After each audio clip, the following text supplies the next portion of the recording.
Don't do that shit. Bootleg Burton says China.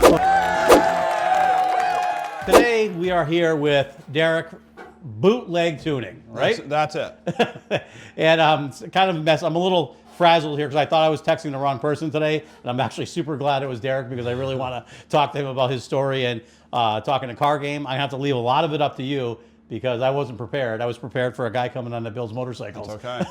That's okay. But I'm loving it. When you pulled it, I'm like going, he doesn't look like the profile picture.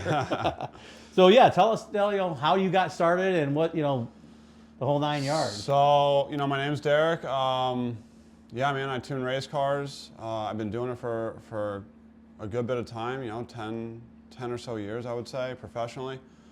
And, started out as a hobby and kind of turned into this thing, right? Well, now what got you into cars? Because you said you were into cars when you were a kid too. I don't know exactly what got me into cars. Raised single mother, right? Father really wasn't in the picture. All of my brothers were like heavy into sports, really talented, right? Yeah.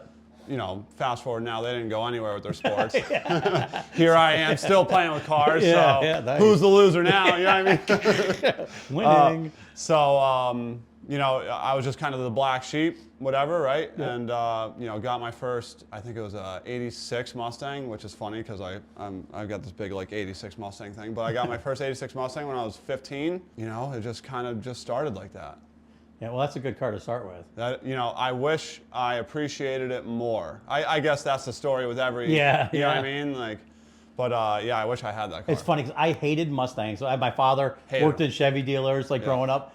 But once you drive one, they're so fun. They're way cool. Yeah, and it's funny because the 66, 65s that we have here, those things run like a son of a bitch. Yeah. You put even a 302 or whatever, the old style one, they're fun. Right. You put a monster motor in there or something like that, it's out of control. Yeah, I mean, they're, it's funny, right? Because as business picks up, I'm tuning primarily Mustangs. Really? Right? So at first I hate them. Yeah. I see them every day, right?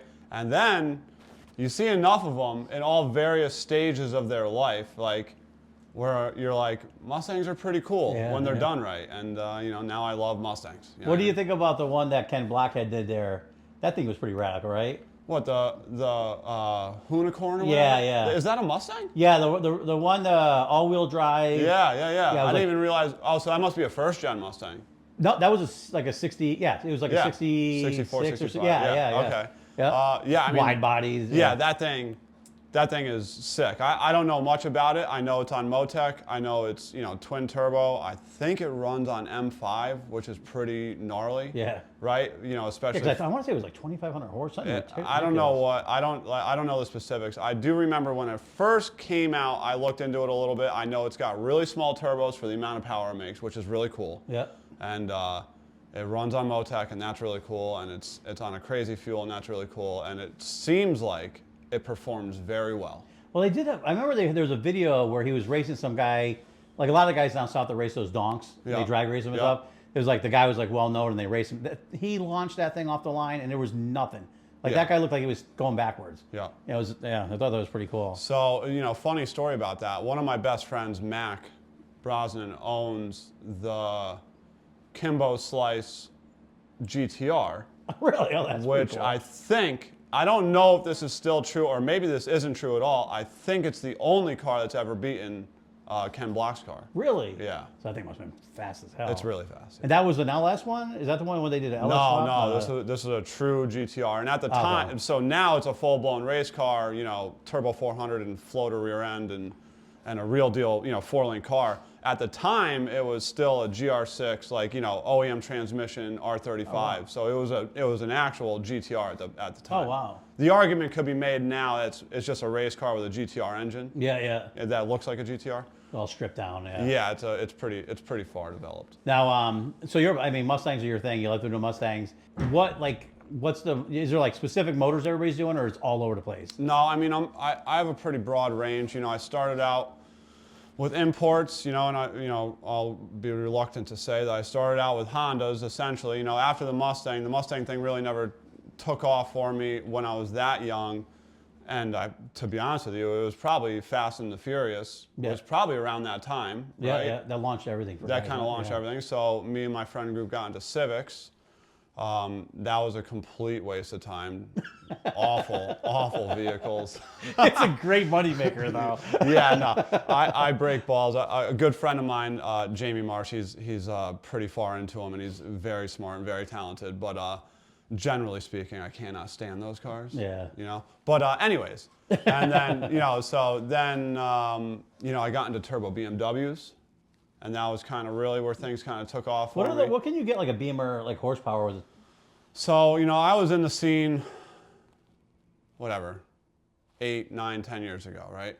And at the time we were doing, the what you would call like the M50, M52. So they're like the single vanos, like the 93 to 98 motors, right? And on pump gas, 600 horse, stock motors, And they were cheap. At the time, you were getting motors and transmissions for under $500.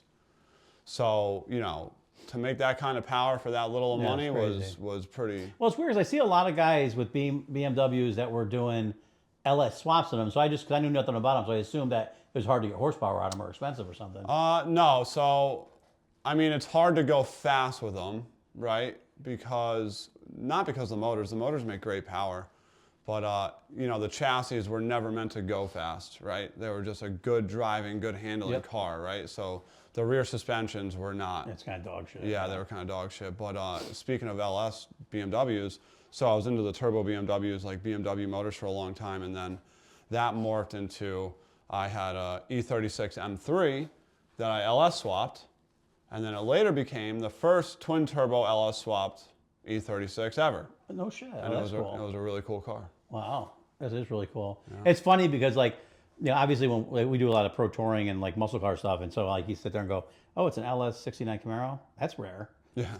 But what's funny is I had a T-bucket that I sent back to Japan to the guy who we got it from, and he showed me an Audi that he did. And he sent me the YouTube video of it. And when they cracked the throttle, it felt like someone was punching you in the chest. Yeah. And I'm like, if they got that kind of power out of an Audi, then it turns out it was the LS swap. Oh, yeah. But it's pretty sick. They drift with it, and it's insane. All-wheel drive. That's cool. Yeah, it's definitely neat. Yeah, it's funny because I've always been American Muscle, and we don't really see a lot of, we do a lot of Beamer seat repairs and things like that, but not like customizing them. And then last year, I fell in love with the Mercedes AMGs. Yeah, how could you not? I didn't, it's like, I've driven some old ones and I'm like, eh. Yeah, they're all right. But all of a sudden, actually, who's what? The first one was Mike Wright. You know Mike Wright? No. No, okay. So anyways, one of my friends is friends with him. We did some work on his car and they were like, oh, take it out. So you take it and you're like, oh, that's pretty nice.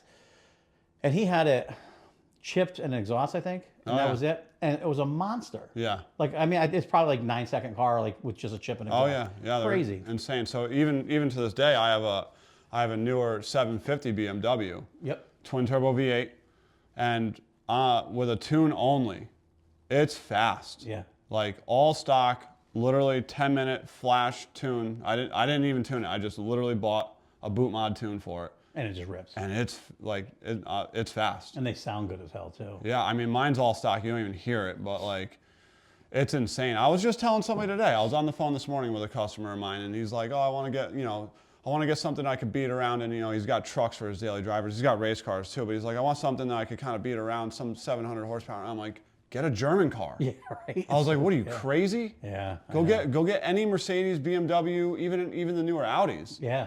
And put a stage 2 tune on it, whatever you want to call it. Those big boy Audis are badass. Dude, they're insane. You know what's funny? I was behind one of the electric ones. Yeah. I didn't realize it was electric, and I'm like going, that's probably one of the best looking cars I've ever seen. Yeah, they're wild. Yeah. And then I don't hear anything. I'm like, oh. Yeah, and then you look at the exhaust cutouts, and they're not cut out. Yeah. They're molded over, and you're like, oh, that thing's electric. Yeah, it's funny because it's like I'm not a hater on the electric. I really appreciate it, and there's a place for everything. It's just hard because I grew up at the drag races, smelling it, burning your eyes. Oh, yeah. And once you have that, it's hard to get, away from that. But you understand the speed of it, but I just, I don't know. You want to hear something crazy? I have a Tesla. Do you really? How do you like it? That's awesome. So, you love it. I bought it for my wife, I don't know, whatever, 3 or 4 years ago, whatever. And it's amazing. I don't have to work on it. Yeah, that's a nice car. It's quiet, it's safe, it rips. fast. And more importantly, I don't have to work on it. Yeah, I know, right? I don't have to change the oil. There's no transmission to fail. Yeah. The air Oh, filter, God. there's none of that. It's so funny because my wife's always like, you work on cars. Look at my car. I'm like, no, just get a new one. Yeah, bring it to the shop. Yeah. Yeah. It's like you're exhausting. It's funny because I want now. Ever since now, I'm like, well, I got to get her like an AMG, and she works at a credit union. So she's like, oh, I don't want anything flashy.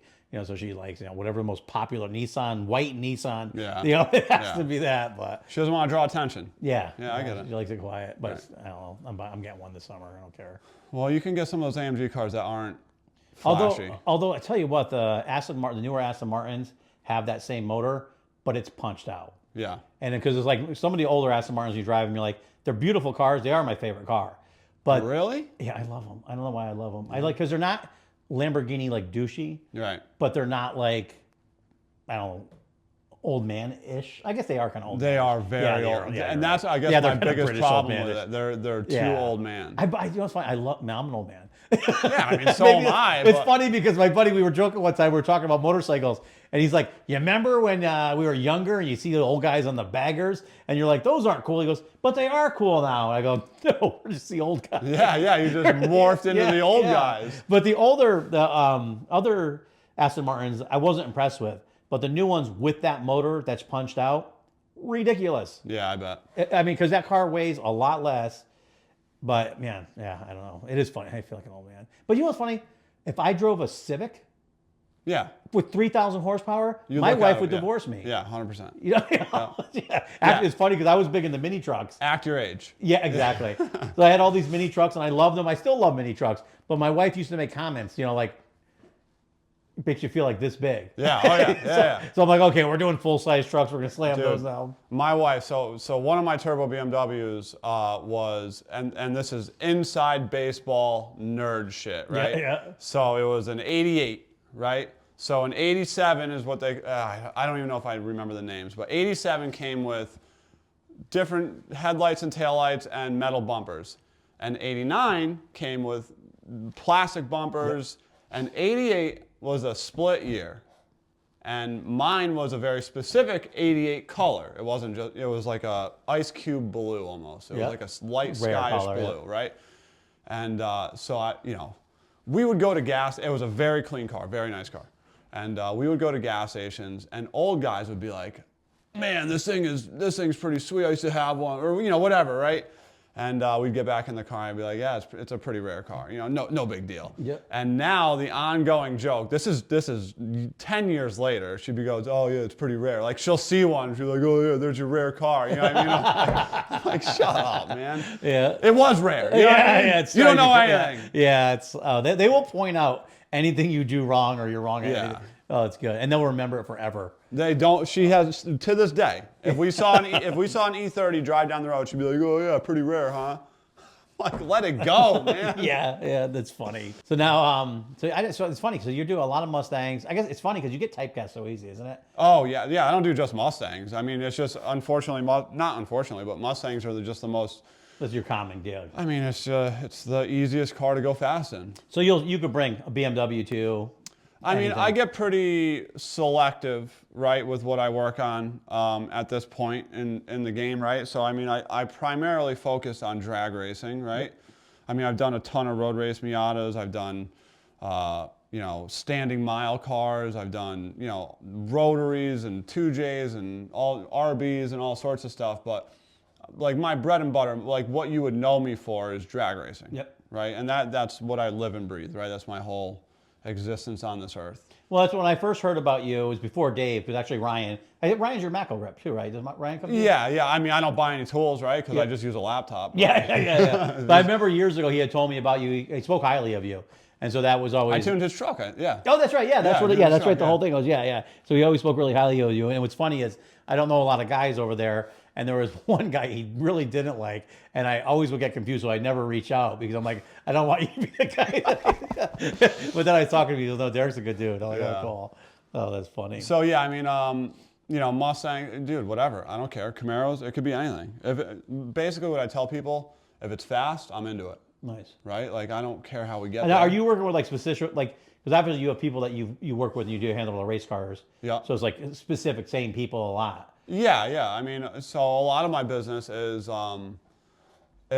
flying around, going to tracks, and that ends up being with a lot of repeat customers, right? Yeah. So there's, the higher level of car, right? It's not a set it and forget it deal, right? Well, you get to a point where you're looking for every bit of it every single time, right? And a lot of times, I can do a lot of it remote, but you're going to get your best results by me being there, right? It's obviously expensive. It's not for everybody. I totally get that, right? So, but yeah, I work with the same. Yeah, I've got a core group of customers that I've worked with for a long time. So now, are you wrenching on the cars too, or are you just No. strictly, you just tune them, tell them what to do, and that's it? Yeah, so a lot of the cars that I travel with have other crew guys on it too, right? And we all work together, and I guess you could call, mostly I'll manage the entire car, right? But then these guys will execute what we got to do, right? Yep. So it's not just the engine tune-up, right? It's the chassis tune-up, it's the suspension, right? You got all these things need to work together. Now, are you doing so you're doing actual physical adjustments, or you're doing electronic adjustments for the suspension and stuff? I mean, so I am doing all the no. For the suspension, they're all physical. It's all okay. It's all physical. And you're doing that, or you just tell them what to do? I'm just telling them what to do. Okay, perfect. And a lot of times, and don't get me wrong, I am no expert in anything. Well, right? it changes every day. Right. Yeah. So a lot of these crew guys are incredible racers, right? Yeah. So I'm looking at the data, and I have a good idea just based off of experience, and I've done this a couple times, right? Of like, this doesn't look right. Yeah. And this is what I think we should do. But most of the time, I'm asking the crew guy that's been working on the car for 10 years, right? Yeah. And I'm like, hey, man, I want to tighten the rear shock 3 clicks. What do you think? And he's going to go, every time we do that, it does this. And I said, all right, we'll try something else, right? Weird or something. So, I mean. Well, it's funny. I always admire the tuning because we had Dan Miller, who worked here forever. He was like the induction guy, phenomenal mechanic, just a great guy. And I remember where it was changing, going from like what we're used to into the computer. Oh, yeah. And it's huge. Like at first with the standalone. Who was it that worked Dan Miller. He used to do the Ingles induction systems over in Wallingford and stuff. Yeah. Total Performance down there. Yeah. A real great guy. And but I remember we're like sitting there, and Dan knows everything about it. I mean, he was like, you got to buy an air fuel ratio meter. I'm like, oh, what the fuck's that? Yeah. And then he hooks it up, and it's this thing sniffing your exhaust. And I'm like, Right. but he would dial these cars in. But when it got to the computers, it was kind of a different world for us. And I remember one of the first vehicles that we did, we had this blown and injected Hemi. And he went through, like you were saying, shop to shop to shop. Yeah. And everything, like, why did you put the computer here? You can't get to anything. You can't see the wiring. Right. So you have no idea what they're doing. And I remember we were trying to figure it out because this thing, in like park, it would surge from like 800 RPMs to 5,000. And then you put it in gear and it would do a couple off, but it's the same thing. And so we went through and we're like trying to look at the grid, getting all the points together. We like, oh, we're right on. This thing should be good. And then also you realize it's like 3-dimensional. And you're like, No, we're way off. We're way off. Yeah. Run. Yeah. That's crazy. I mean, it must take a long time to really learn all that shit. So, I mean, everything is very similar to each other. It's not until you get to like the really high-end stuff that turns into some real inside baseball stuff, right? But like when you go from Holly to Fuel Tech to Mega Squirt to Hall Tech to Max ECU, whatever, right? At the basic levels, they're all doing the same thing. Yep. Right? Like there's I was gonna say there's only a certain amount of ways you could run an engine, right? Which is true, right? But like so once you learn how their system operates, you're putting the same points in the right place. The real difficult part is just going from program to program. It's not like I need to learn how to tune a fuel map. Yeah. Or the big one is acceleration enrichment, right? Like so a carburetor guy would call it the accelerator pump, right? I think Fuel Tech calls it pump shot. Mega Squirt calls it acceleration enrichment. And it's just it's all learn their technique. right. So now you gotta open up this program you've never seen before, which isn't a big deal, right? Like and you gotta figure out what they're calling shit. Yeah, but I'm saying like the real difficult part is figuring out what they're calling it. Yeah. Like where does this thing data log? And you just got to figure all this stuff out. It's not like like I've never seen a data log before, or like acceleration enrichments like this. Now? Yeah, it's just like, what are they calling it? Yeah. Right, and I see that. that's really the hard part. And now there are some ECUs out there that just, like, I refuse to work with. You know, they're just bad, right? Like AM Infinity, right, is just a bad ECU. Yeah, right. You always have problems. It's not consistent. It's just they tried to make it an extremely high level ECU, and they fucked the whole thing up. And then they literally just abandoned it. They publicly said that we're not supporting it anymore. Yep.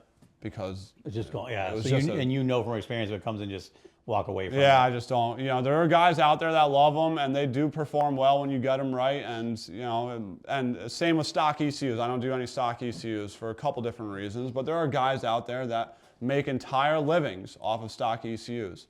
Can I do it? Sure. Right? But it's going to be a lot more time, a lot more effort. Dude, there's a guy out there that lives and breathes stock ECU. You're going to want him. You don't want me, man. Yeah, he knows the ins and outs. Yeah, dude, you want the guy that's an expert in this field. Yeah. Right? Go to him, bro. Yeah. You know, I don't know who he is. Yeah. I have a couple friends that are actually extremely talented, but they're all in New York and stuff. So as far as local, I don't know. I wish I did. Yeah, there's nobody around, really. Right? Because I get 5 inquiries a day. It's funny because I was amazed. Well, I mean, it's just like everything, but everybody's always telling, oh, there's a tuner shop up here, there's a tuning shop over here, this guy has a dyno, that guy has a dyno. And then when we start doing a podcast and I start reaching out to people, I'm like, they're all gone. Yeah. They were like 5 minutes of fame. Right. You know, and then I'm like, oh, you know, it's kind of crazy because I'm like, oh, a lot of those guys, well, I don't know, maybe it's different because a lot of guys relied on like the $400 kids that come in, they tune their car quick and get on the road. Yeah. And that seems to be gone. Yeah, I mean, I think it's just, I think society, the tuning culture rather, not society, but like the tuning culture is kind of getting away from the cheap stuff, right? And like you kind of figure out like you got to pay for it. Yeah. Right? Yeah, like cheap is cheap. Right? Like nobody's interested in the $300 or $400 tunes anymore because they know what that's going to get them. Yeah. You know? Well, people are probably more educated, and then you realize you don't know what the hell you're doing. Pay someone who knows what they're doing to do it. Exactly. Yeah. Because you're going to do it twice. Yeah. And then you should have just paid the guy the money the first time. Yeah. Paid him double and been done with it. Yeah, that's one of the things that's funny because I see so much value in the tuning side of it. And I think for the most part, people don't realize the knowledge needed in there to do it. You know, I think they assume, oh, you just get on your computer, you hit it, and you're like, there's so much. The guys that do, the real racers do. Yeah. They do, and they pay, and they're the ones flying me across the country to do it, right? Yep. You know, and that's mainly who I associate myself with. So are your guys like they're going out like racing in California, like all over the place? It's usually East Coast stuff. So I'm usually, you know, Florida, Mississippi, Alabama, you know, South Carolina. Because the Southern scene's huge, drag racing. Oh yeah. So I mean, from what I understand, because I do have some customers, Texas. Texas is probably no. I did a car in Washington State actually just recently. I'm doing one remote right now in California. But I might be biased because I'm from the East Coast, but it seems like most of drag racing, the good drag racing, is up and along the East Coast. Yeah, it's weird, isn't it? Because it's always been like that. Like, but is that even true, or is it just because we're over here? I don't know. I've wondered. It's funny you said that because I've thought that many times. Because even like we were talking about the drifting on one of the podcasts here, and like nobody goes over there, and it's like it's the biggest car. Like there's a high-end custom car, everything, every corner of every straight. It's weird, right? Yeah. Over there, you're saying on the West over Coast? there. Yeah, it's so odd. Yeah. I don't get There it. was a guy, it's funny because one of the guys I met at the Durham Fair was kind of funny because, you know, I'm a car idiot. And I like grew up like watching, like I used to like lead sleds. You know, we were taking like a Mercury and you're chopping the top and doing all that stuff. So I used to go through all the Rodham custom magazines. There was this one guy, which I can't remember his name. I can tell you every car he built, but I can't remember people's names. Right. And I'm like, idolize the dude, right? Yeah. I'm at the Durham Fair. I'm like, that's the dude. I'm like, no way. So I like say something to him, and he's like, oh yeah. He goes, I'm actually from the Durham or North Branford. And I'm like, what? I'm like, you're like, he's in Washington, and he builds all the California cars, like sick stuff forever. No way. Yeah. So I'm like talking to him. He goes, well, I'm thinking about, which he's probably passed away now because he's older. He's like, and if not, sorry. But come on in for a podcast. yeah, come on in. But he goes, I was thinking about moving back to the East Coast because there's so many people doing stuff out there. Yeah. You're lost in the shuffle, and there's nobody at his level here at the time. Right. And I thought that was just like the weirdest thing.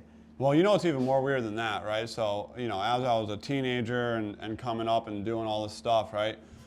You know, the closest drag strip is Lebanon Valley. Yep. Right? Let's call it 2.5 hours away, right? Growing up, I didn't think like there was much drag racing here. And then you get older. It's huge, yeah. And you realize that Connecticut specifically, the Wallingford area specifically, It's huge. is like packed with just absolute like legends. Yeah. And it's, you know, now I'm friends with these guys, right? Now I'm friends with these guys that at one point I was just like, no way, you know what I mean? And it's insane. It is. Yeah, it's funny because I was at machine shop, I think it was Kill Tech. I met the guy Ralph there. He's actually a good dude. And he was like showing a lot of, like, his wife drives a Chevelle. I think it was like an 8-second car, and he has like a dragster, like a 7-second or 6-second. It's something ridiculous because I've been out of it. And I'm amazed at how fast everything is. Oh, dude. It's so different. And everybody's using that. So I asked them, I go, everybody I talk to that comes in here is using skinny tires. Yeah. And they're still using big tires. And I'm like, I don't know what's the difference. Like, why, you know. I'll break it down real easy for you, right? You better have a pro mod, a legitimate 360, 205 mile an hour pro mod to put big tires on it. Otherwise, It's just for looks. dude, it's some nerd shit if you have big tires. Is it really? Oh my God. 28, 10, 5. That's the tire. So it does get to a point where you go from the small tires and you have to go to the big tires. No, there's cars, I mean. Because they were talking numbers of like real fast with skinny tires. Oh yeah. Like retarded fast. Yeah, just as fast. Yeah. I mean, the big tire just gives you more opportunity for mistakes, right? Oh, yeah, speaking of which, I'm doing it to a car right now. We're good. You know, you have a greater chance of making the trip, as they would say, right, with a bigger tire, right? The small tire is really the equalizer, right? So, you know, when you're talking about like the no prep stuff, right, you could show up with any caliber of car, right? If it's on a 28, 10, 5, a small tire, right, it really doesn't matter, because like the guy that's going to win is the guy that worked the hardest. There is getting around that. You can buy yourself a win with big tires, because the tires are so big. They're gonna launch. It's gonna go. Yeah. Right. But when you're talking about small tire racing, the guy that works the hardest is gonna win every time. It's not, budget doesn't help you. I mean, it definitely helps you. Yeah, right? yeah. I mean, let's not get crazy, but budget's not going to buy you a race. You know what I mean? Yeah, it's pretty. I was amazed by it. I'm actually. I want to get not back into it. I want to start, watching it and going to the events and stuff. I got so used to working on cars and never leaving the garage. Yeah. That it's hard, and it's like I don't know. We were just talking about that. I remember it's actually Ryan, because one of Ryan's buddies is racing cars, and they're doing like circle track stuff, and he wants to go start going to Stafford and stuff with them on the weekends. Yeah. And I go, it's cool. I remember you stand by the track, and then 20 minutes later, your face is covered in rubber, and it's just like this smell, and you miss that stuff. Yeah, it's fun. Yeah, it is pretty cool. I'll tell you what though, doing it every day, I have no desire to have another car. Really? Yeah, I don't want it. Yeah, you're too far into it. I'm too far in. I know too much. Yeah. Well, then you get disappointed too, because I don't want to build a car for myself because everything you'd want to do, and you'd never be able to get it done. to just afford it. Yeah. Right? To race at the level that I'd want to race at, I don't have it. I don't and the have that budget. sponsorship's not there right now either. Oh no, none of these guys are getting. They'll get sponsorships in the sense like Mickey Thompson might give them tires. Yeah. But you're talking fractional to what it costs to even go for a weekend. Yeah, it's insane. Yeah. Yeah, I admire the guys that are able to do it still, because even like I remember my dad always wanted to do modified racing, and he was building an SK car 30 years ago, whatever. The motors were 25 grand back then, and they rose really fast. And to run that car at a track, not even on a circuit, just to go there and run it and to screw around, it was huge money. Oh yeah. And now you're talking 30 years later. It's got to be double that, right? Oh yeah, I'm sure. Yeah, it's wild. Yeah, that's insane. I don't. The guys the grassroots guys that really grind, the street race, the back of the track no prep guys. Yep. The guys in the Dodge 2500s with the 28-foot enclosed trailers. Yep. Those guys are who truly have my respect, because I don't want to do. Those are the guys that are hopping in their truck, hopping in their rig, driving 10 hours to go race. Yeah. Dude, there's nothing. Dude, those guys during COVID were awesome. Yeah. Because it's like everybody's like, shut the world down. And they're like, fuck that. They were like, the streets are always open, boys. Let's go. Yeah. Well, they were even at track. There were some tracks that were letting them run and they were doing like shooting videos. And I was like, good for these dudes. You know? Victor. Victor Alvarez, and he owns BMP, Bradenton Motorsports Park. Yep. He stayed open. I think Orlando Speedway did too. Nice. And they just, they crushed it. And you have to. Good for them. I'm so happy they did. That was so ridiculous, all that stuff. Oh. I'll tell you one place that didn't give a shit about COVID was the racetrack. Yeah. Nobody. We were at the racetrack the height of COVID, right? We weren't even sure we'd be able to get off the airplane because they were talking about screening and all this stuff, right? Yeah. And you'd go to the racetrack, there wasn't a single mask. Nobody cared. I'm not saying that was a good thing, right? Dude, I'm right there. It's funny. But it was a nice break from all the bullshit. Yes. Well, do you know what the thing that really pissed me off about the whole thing was that everybody's at the track, all the car guys in the garage doing stuff, and not that anybody wants to go against what you're told to do by the government.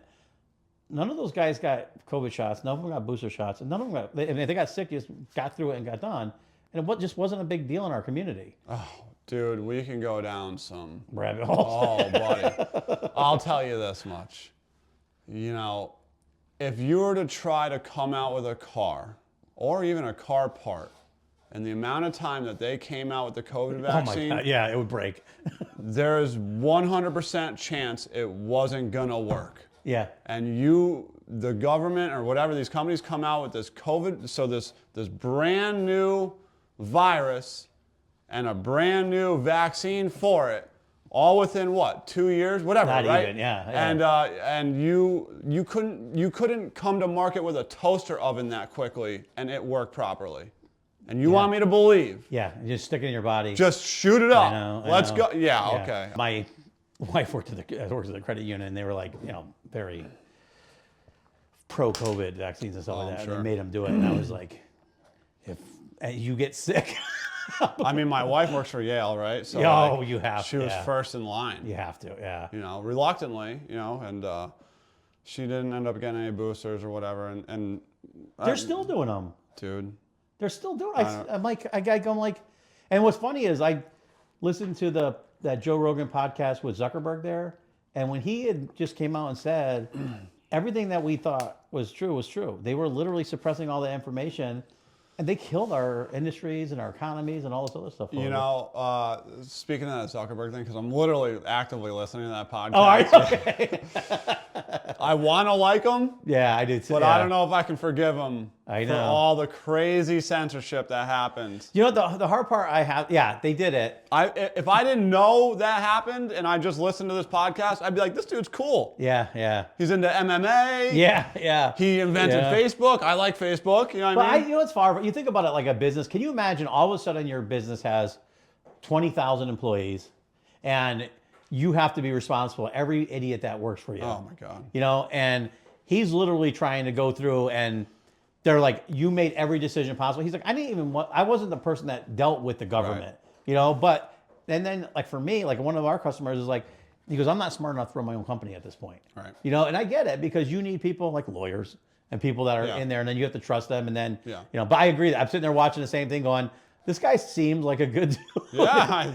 I'm like, God, you evil son of a bitch. Yeah, I mean, he really, whatever, right? Yeah. We don't got to go into it, but if he turned it into a Facebook for cars, we'd be loving him. I mean, Facebook, dude. I mean, I guys like myself specifically wouldn't have been able to survive without it. Yeah. Right. Yeah. Like, let's be honest here. So, I appreciate Facebook, right? Yeah. I really do, but it was just crazy. But you're right? Like, it morphed into something that probably kind of spiraled out of control. Yep. And when you're worth the most money in the world, right? Yeah. Like, how much? I don't know. Yeah. It's funny because every time our company has grown in the past, I'm amazed at how little we are, but how every employee that works for you is your problem. Yeah. I've had guys that work for 2 days and then they go off and they said they worked here and try to get side work. And then people come and ask me to fix stuff that they did. I'm like, they haven't worked here in 6 months. They worked here for Right. 2 days. Right. So you're like, can you imagine being that? Yeah. That's crazy. It's insane. Yeah. Okay, we'll get back to cars. No more Yeah. We could do a whole podcast on this. I'm ready. Get the torches out. And start burning get the tinfoil hats. I'm ready. I know, right? So yeah, so you're pretty much East Coast, but it's funny because the scene down, it amazes me the drag scene from the Northeast, how different it is in the South. I mean, one, it's always been like, it's funny because up here you work on cars, you're kind of like, he works on cars. Down there you work on cars, and you're almost like you might as well be a firefighter. Right. You know, they really respect it and they love it, and the culture is better and stuff. South Carolina, or maybe North Carolina, but from there and below, Insane. Cars are way into the fabric of life. Yeah. Florida, South Carolina, Georgia, Alabama, it's just cars, right? Yeah, it's crazy. And there's so many different colors. What's funny is when they first came out with the donks and all that stuff, I was like, not my scene. And I was like very confused. And then I went and talked to some of the people that were building them. Because I'm like, I got M&Ms on the side of your car and Snickers. They're so passionate about those cars. My God. Insane. There's, at first glance, exactly what you're saying, right? You're like, this is kind of retarded, right? But then you talk to the guys that are in it. I have a customer in Miami that builds them and has one. And these are not slow vehicles. Yeah. And they are not, when you look at them, you want to think it's a pile of shit. Yeah. It is not a pile of shit by any stretch They of the put a imagination. fortune into these Oh things. my God. Yeah. I could show you, my customer, he owns a shop and he builds donks amongst other cars, right? But he's in Miami, so donks are a huge thing, right? And his personal car that he doesn't race, it just cruises, I don't know, he's probably got $250,000 into the thing. It's crazy. Yeah, it's crazy. And it's, whatever. So also, Yep. donks are only... The specific years. It's like a 78 box Chevy. Yeah. And one other one. I forget what it is. Yeah. I was trying to remember them because I was actually, when you were talking, I was trying to remember because the ones that it's 78 box Chevy, I'm pretty certain on. Yeah. And then there's one other one. It's like a 64 Malibu. Or so, It was weird because I always thought they were like the round Impalas and that type of stuff. But I just thought it was anything with like a 26 on it. Yeah. Right? And then you get corrected. You go down to Florida and you start saying something like that. Yeah. They're like, no, that's not a donk. Yeah. And you're like, all right, my bad, dude. What's the ones called? The ones with the hubcaps where they stick out really far. Oh, I have no idea. Oh my God, those ones, you ain't gonna wrap that around my head ever. No. I know they started off because they used to, I guess in Texas, they used to use them for governors or mayors when you're driving down the street, so people can't get close to the cars. Oh, okay. So that was the whole thing. But then people thought that was cool, and now they're driving around with the Cadillac with 2 feet of things. Yeah. I'm sorry, guys, not me. Whatever you're into. I try to refrain from talking shit about things because just because I don't see it, whatever. Yeah, everybody has. Somebody's into it. Yeah, dude. you grow up different. We grow up It's differently. cool, dude. Well, that's the same thing. So the reason I didn't like donks is, and I love slam vehicles. When we used to go, my father used to work with his cousin on the Tasmanian Devil at the Connecticut Dragway. Mm-hmm. It's a funny car. I loved funny cars. To this day, I think they're the coolest looking things ever. Yeah. And so when I look at a car now, I compare it to what we used to see at the drag strip, and it was slam vehicles, and I want to drive on the street. Yep. I love that shit. Yep. So now I see that donk style and the lifted up cars, and I'm like, I get it, but to me that car on the ground laid out. Oh, me and you are from the same.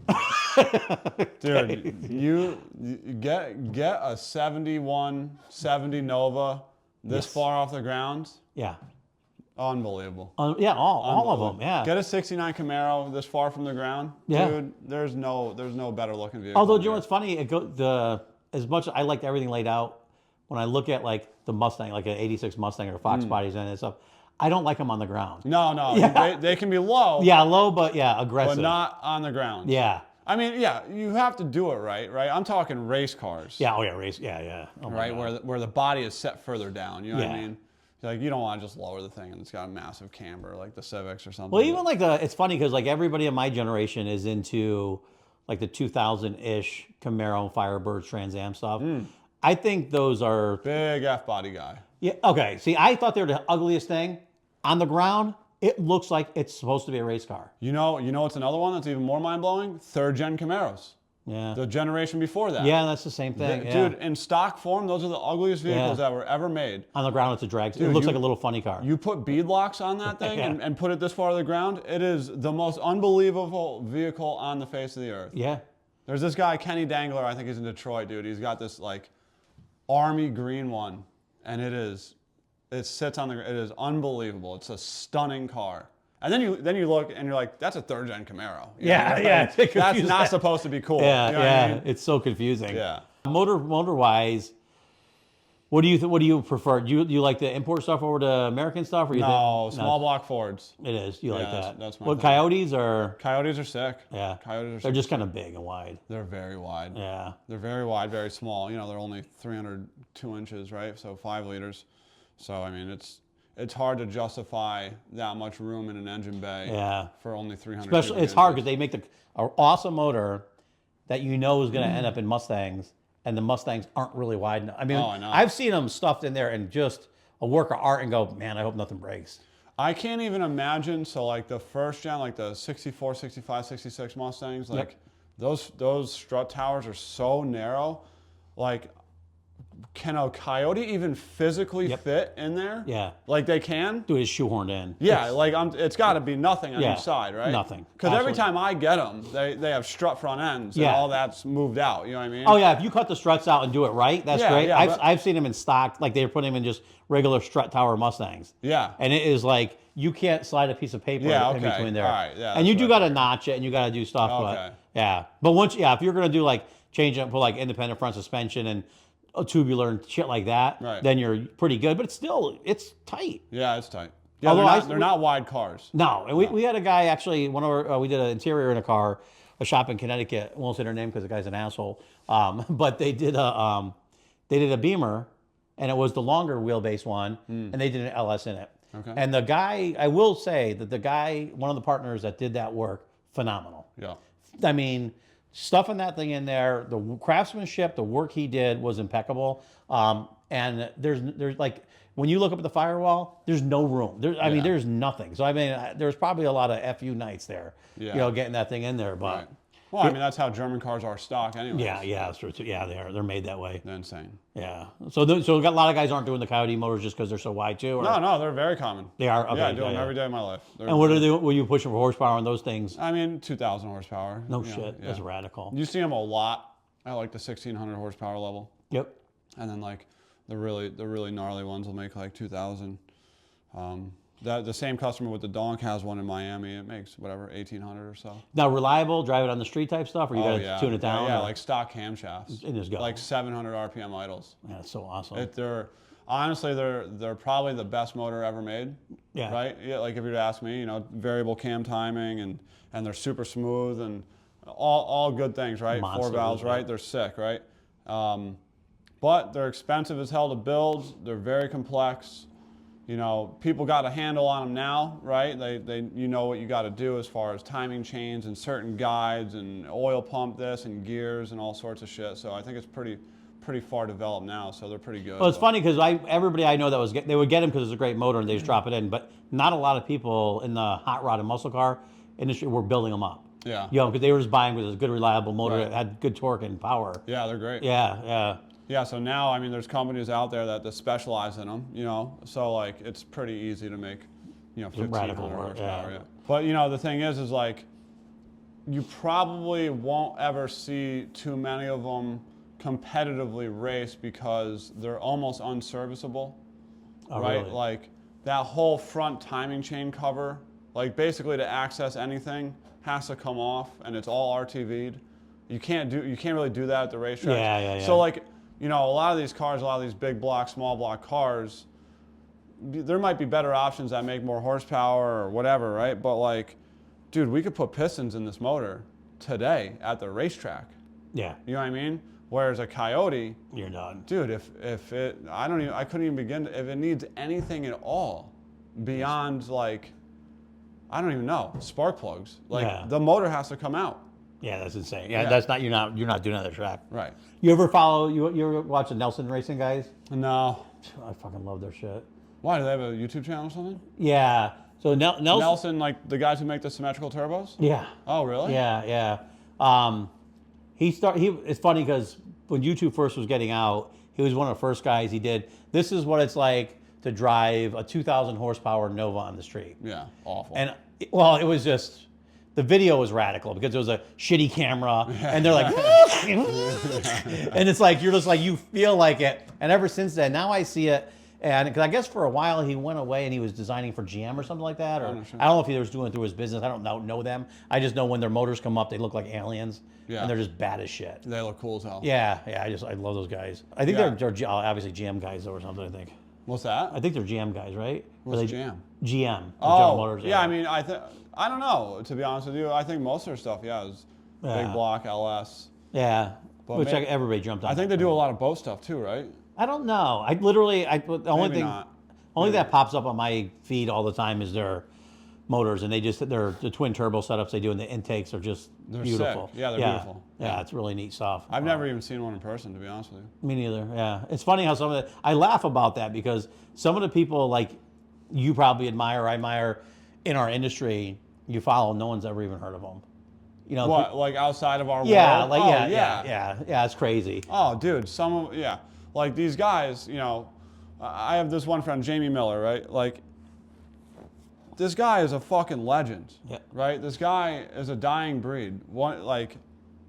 He tunes, he builds, he's the total package, right? Smartest human being I've ever met as far as drag racing is concerned.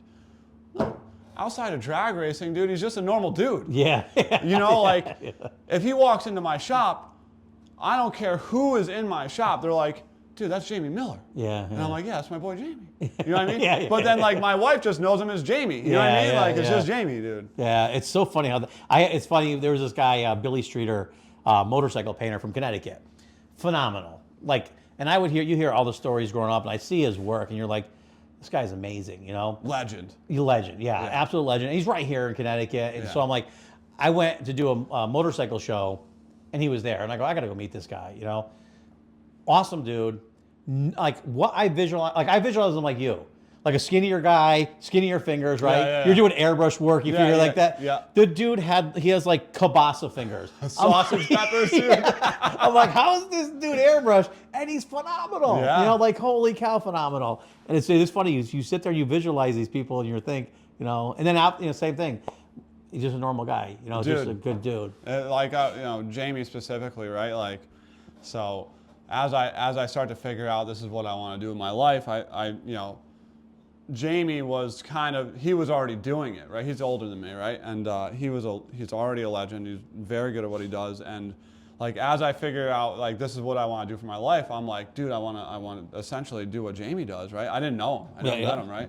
And years later, I just meet him naturally, and he's the man. And you meet a lot of these people that you hold in high regard, right? And they're just shitbags. Yeah. Right? They're just not as cool as you thought they were. Yeah, just normal. Yeah. And then I meet Jamie, and he's cooler than I thought he was. Just like the guy you met. You're like, dude, this guy's the man. Thank God, right? Hell yeah, dude. Now, Jamie, he's the one who's doing that Corvette or something for some guy? Is that the same guy? Oh, yeah. I mean, Jamie does a lot of stuff. Someone keeps talking about, there's a guy that has some Corvette that's just I guess he has a lot of really high dollar cars. And it's insane. Ken Cartuccio. Oh, yes, that's the guy, yeah. So he had a C7 Corvette. It was a race car. It had OEM quarter panels and roof on it, but beyond that, it was a full-blown race car, and Jamie tuned it. Jamie has tuned many, many cars like that, even before that one. But Ken's car, skinny kid out in Michigan built the car, and it was I think the first C7 race car. This was a handful of years ago. And Skinny Kid, the guy who built it, did an unbelievable job. This car, it's still together to this day, and it was a stunning car, and they had a huge amount of success with it. And they would go and they would win. Kill it. It was unbelievable. And then the car got sold. I think it went to Australia. Now it's back in America, and It's funny how that is. These cars get more traveling than we do. They're on vacation in Australia, come back. Dude, yeah. Yeah, I went to Australia, got wrecked, got fixed in Australia, came back to, I don't know where in America, but I'd see it at the track still to this day. And it's a whole different setup. It used to be twin turbos, and now it's got a big Roots blower in it now. And doing better or worse? Oh, that's a great question. That's a great question. So I think worse. It's hard to say, right? Because you know, they did a certain class with it. So you know, Ken and Jamie did a certain class with it, and you know, I think it went 380s. And what class was it in? Outlaw 10.5. So it was fast for the class. It won the championship. You know what I mean? It was fast. Yeah, it was very fast, right? And now I think it's in either LDR or Pro 275. If it's in LDR, it's fast. If it's in Pro 275, it's slow. You get what I mean? Yeah. Because like I think it goes like 395 if I'm not mistaken, and Jamie still tunes it, which is funny because it's been 6 different owners. Yeah. And now it's back to Jamie. Oh, you know no what I mean? shit. So he's still doing it. So he's probably gonna see this and be like, "You idiot! It went, you know, whatever, 370s." Yeah, you should. But I don't know. But you know, so if it's an LDR going 395, it's super fast. Yeah. If it's in Pro 275 going 395, it's super slow. That's so funny, a little bit. Well, it's funny because I was thinking when you said that, because so many times you see a car that gets dialed in, whether it's a race car or a hot rod, or it's just right, and then it changes hands, and it goes right down the toilet. Dude, you know, it's funny, right? You know, I was gonna be like, yeah, you always see that, right? But like, I'm thinking back, and I'm just like, hope I'm not that guy. And I don't think I don't think I am. Trust me, we're all that guy. Do you know what I mean? Oh like, my God. Like I think one of my biggest fears is like walking into a program, right? Like somebody hires me, right? Because of whatever reason they don't have their other tuner anymore, or whatever. I mean, you know, and I just come fuck it up, right? Yeah. I just ruin this thing, That's everybody's fear. That's the race business, though. Yeah, I mean, I don't think that's happened that often. If anybody could dial it in and hit it right every time, they'd be that one guy. Yeah. Which actually sounds like your buddy Jamie might be that guy, right? Jamie is that I hear guy. some really great stuff about him. Yeah, he's gnarly, dude. But you think about that, the pressure of doing race stuff. And it's funny because I used to laugh when I was a kid because we go to all the tracks and stuff like that and you see the guys and like we're talking, they're just normal dudes. They're dipshits. Oh my God. You know, they're just having fun. They're frustrated. They're doing their thing. And nobody knows the answer because like you set a car up perfect and then it's 2 degrees difference, a little more humidity. And it's like learning over. And then people go up to you and expect you to have all the answers. Yeah. You know, oh, how do you do this? And you're like, well, I don't know. You're building a... No, the best one is like the car goes out there and it does something weird, right? Whatever. And then, you know, you're back at the trailer and I'm like in the trailer and like I got my laptop, multiple laptops, right? And I'm like working on it. And then like somebody will come into the trailer and be like, dude, what happened? And I'll be like... Get the fuck out of here, man. Yeah. Like, I'll let you know when I figure it out, dude. You know what I mean? And so. It's got to be so hard because it's funny. I always joke around here at work because every time someone sees you on a computer, I think they just assume you're looking at porn. They don't realize that you're working and you're doing shit. And so with you, that's what you have to do. And people probably talk to you all the time. Yeah, I'm exaggerating, right? I don't honestly get mad or anything, right? I mean, we're all there for the same goal. Like, if you want to distract me so much from what I'm doing where we can't make the next run, then like if the owner wants to come in and bullshit with me while I'm trying to work on his car, fine. He's paying me. I don't care. Look, sure, let's go. Let's talk. You know what I mean? Like, you want to win though? Shut up. If you want to win, you might want to let me get back to it. You know what I mean? But I don't care. You know, whatever you want to do. Yeah. He's paying the bills. That's got to be pretty exciting though to go to all these big events and stuff like that and see that and be around it all the time. Yeah, I mean it's a surreal feeling, right? Like I don't want to say you get used to it. I think you get used to just blocking it out, right, and just focusing on your job. Yeah. Right. Like I guess it gets routine. You just go right to what you're doing and do it. I don't want to say it gets like routine in the sense like I'm so used to it. It's not even that cool anymore. No, because it's cool. Fucking cool, dude. It's real cool. It's real cool. You know, we were at Yellow Bullet last year. We lost in the finals, dude, twice in a row. So Yellow Bullet is probably one of the biggest events, if not the biggest drag racing event. And we run this class with a specific customer called Warriors. And it's a very cool class, right? And in 2022, we went to the finals and lost. Right, so Yellow Bullet, right? You go there on like a Monday and start testing. And then the finals are on Sunday. So you're almost there a week. So it's this huge commitment, right? So like to make it the whole time, like to even see a car on Sunday, you're like, wow, those guys worked their fucking ass off, right? And then you're gone, kicking the balls. Right. So we make it to the finals in 2022. We don't end up going in 2023, and then we went back in 2024 and we lost in the finals again. And which is, it's funny. To be there is epic. Dude, that was my point, right? Like, this is the biggest race. It might be the biggest race of the year anywhere, right? It's among the top 3 to 5. And I don't know that, but I know that. You know what I mean? And dude, you're talking about the whole place is filled with just legends, right? Just absolute killers. Every single car is unbelievable. So you're sitting there, it's like a kid in a fucking candy store. You're like, I can't even believe this is real, Yeah, it's insane. right? That's, And then you make it to the finals and you lose in the finals and then you go on suicide watch for a fucking week, right? You know, the owner of the car is calling me like, dude, you all right, man? Yeah, that's like, so no, I'm not all right. You know what's so funny? Because I always do this, my wife says this thing. So like with the car guys, if you're in that scene, right? If you win, you're the hero. If you don't, people forget about you. Yeah. Right? Yep. But you were the best of the best. Now, when you go to the hospital have surgery, your doctor graduated from college. Mm-hmm. Not the best. Oh, we don't care who it is. Yeah. He could have just like been Mr. D minus, you know. Yeah. Well, I don't know. I mean, you might want to worry about that. Right? It's like crazy. So now, when you ever go to the races and sit in the bleachers?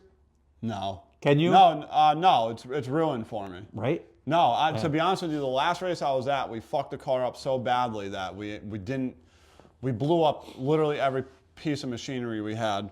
And we ran out of parts before eliminations even started, and I just booked an earlier flight. Just gone, yeah. And it was Snowbirds, right, at Bradenton, which is amongst one of the biggest events of the year also, and we won it the year before, and it's a sick event, and it's Florida, and it was in December. I should have just stayed down there, dude. And I was so over it. I was so bummed out that I'm like, hey, man, I'm just going to go. You know what I mean? Yeah. And the owner's like, yeah, as soon as I get the trailer packed up, I'm out of here too. Yeah. You know, because nobody's interested in sitting in the bleachers. I should have. It's funny. Well, I was thinking more lines of, that was a better story, but ever since once you go into the pits of any race, whether it's circle track, drags, anything, it's not the same being in the bleachers as it is being in the pits for me. What do you mean? I don't know. It's like when you're in the pits, you're in the cars. This guy's firing up. You're seeing what they're doing. You're smelling it. You're tasting it. You're hearing it. And then when you're in the bleachers, you're kind of like just sitting there waiting for it to happen. You know, and I don't enjoy sitting in the bleachers. Well, there's a couple different types of people, right? So, all right. So some people probably don't give a shit how it's made. Right. They just want to see it run. Right. I don't want to see how my cheeseburger's made. I just want to fucking eat it. Right. So one of my oldest friends of all time, John Little, he's a fabricator. He builds a lot of the cars that I work on, right? He's right here in Wallingford too. Little's Race Innovations, right? And I've known this kid since fucking BMX bikes, right? Oh, okay. You know what I mean? Like, grew up together. so I know him pretty fucking well, right? And he would build a bunch of cars as we were growing up. Like, you know, we'd all build a car, right? I'd build a turbo BMW, he'd build whatever, right? And I figured out with him, so this was before he was a professional fabricator. This is back when we were fucking 18 years old, right? High school, right? I figured out with him that he likes building shit more than he likes driving shit. So he would build a car and he would build it 99% done. And like it would need like a downpipe, which for him is 8 minutes of his life. And then it would just sit in the corner for 6 months. You know what I mean? Yeah. And he's the guy. There's a lot of truth in that. Dude, and he's one of the most talented fabricators that I know, and I'm not just saying that because he's my best friend, right? Because he truly is, right? And his work speaks for himself, right? But like, yeah, he just has more interest in building it than he does driving it. It's funny because that's, to me, is like the building process. That's why I got into it. Like the old timers that I used to deal with, the process of building the car, like restoration or custom, that was what they wanted. Once you get it done, you're going to shows, you feel like an old person. You're just hanging out in your lawn chair, and then you want to build another one. And I used to see the biggest disappointment in our customers is when they got to like 75 to 80 years old because they didn't have the time that they really wanted to start a long-term project. You know, but it was the build was the deal. Really? Oh, that's how it used to be. And before, nobody ever cared about how much it was or how long it took. They just wanted it to be the best. It was more patient where they were like, when this car comes out, I want it right. Right. You know, and that was the best time. And then once the TV stuff came in, it became faster. That's all they cared. Now. Yeah, right. And it kind of ruined it. But yeah, it was a good time. It's wild. So I used to be, back when I had race cars and cars in general, right? You know, I used to just want it done, right? I don't have the art. I don't have the eye. I don't have the art like Jamie or John, like these guys that I'm talking about. Like they could look at something, and it sounds like you have it too, right? Where like you can look at like a car and be like, okay, we could, bring it like this and put the radiator over here and do this. Like I really struggle with that type of stuff. I'm a more like mathematical kind of guy, right? Like, which is probably why I do pretty well on a laptop, right? Like, exactly. I need data. You know what I mean? I need it. I can decipher it and whatever.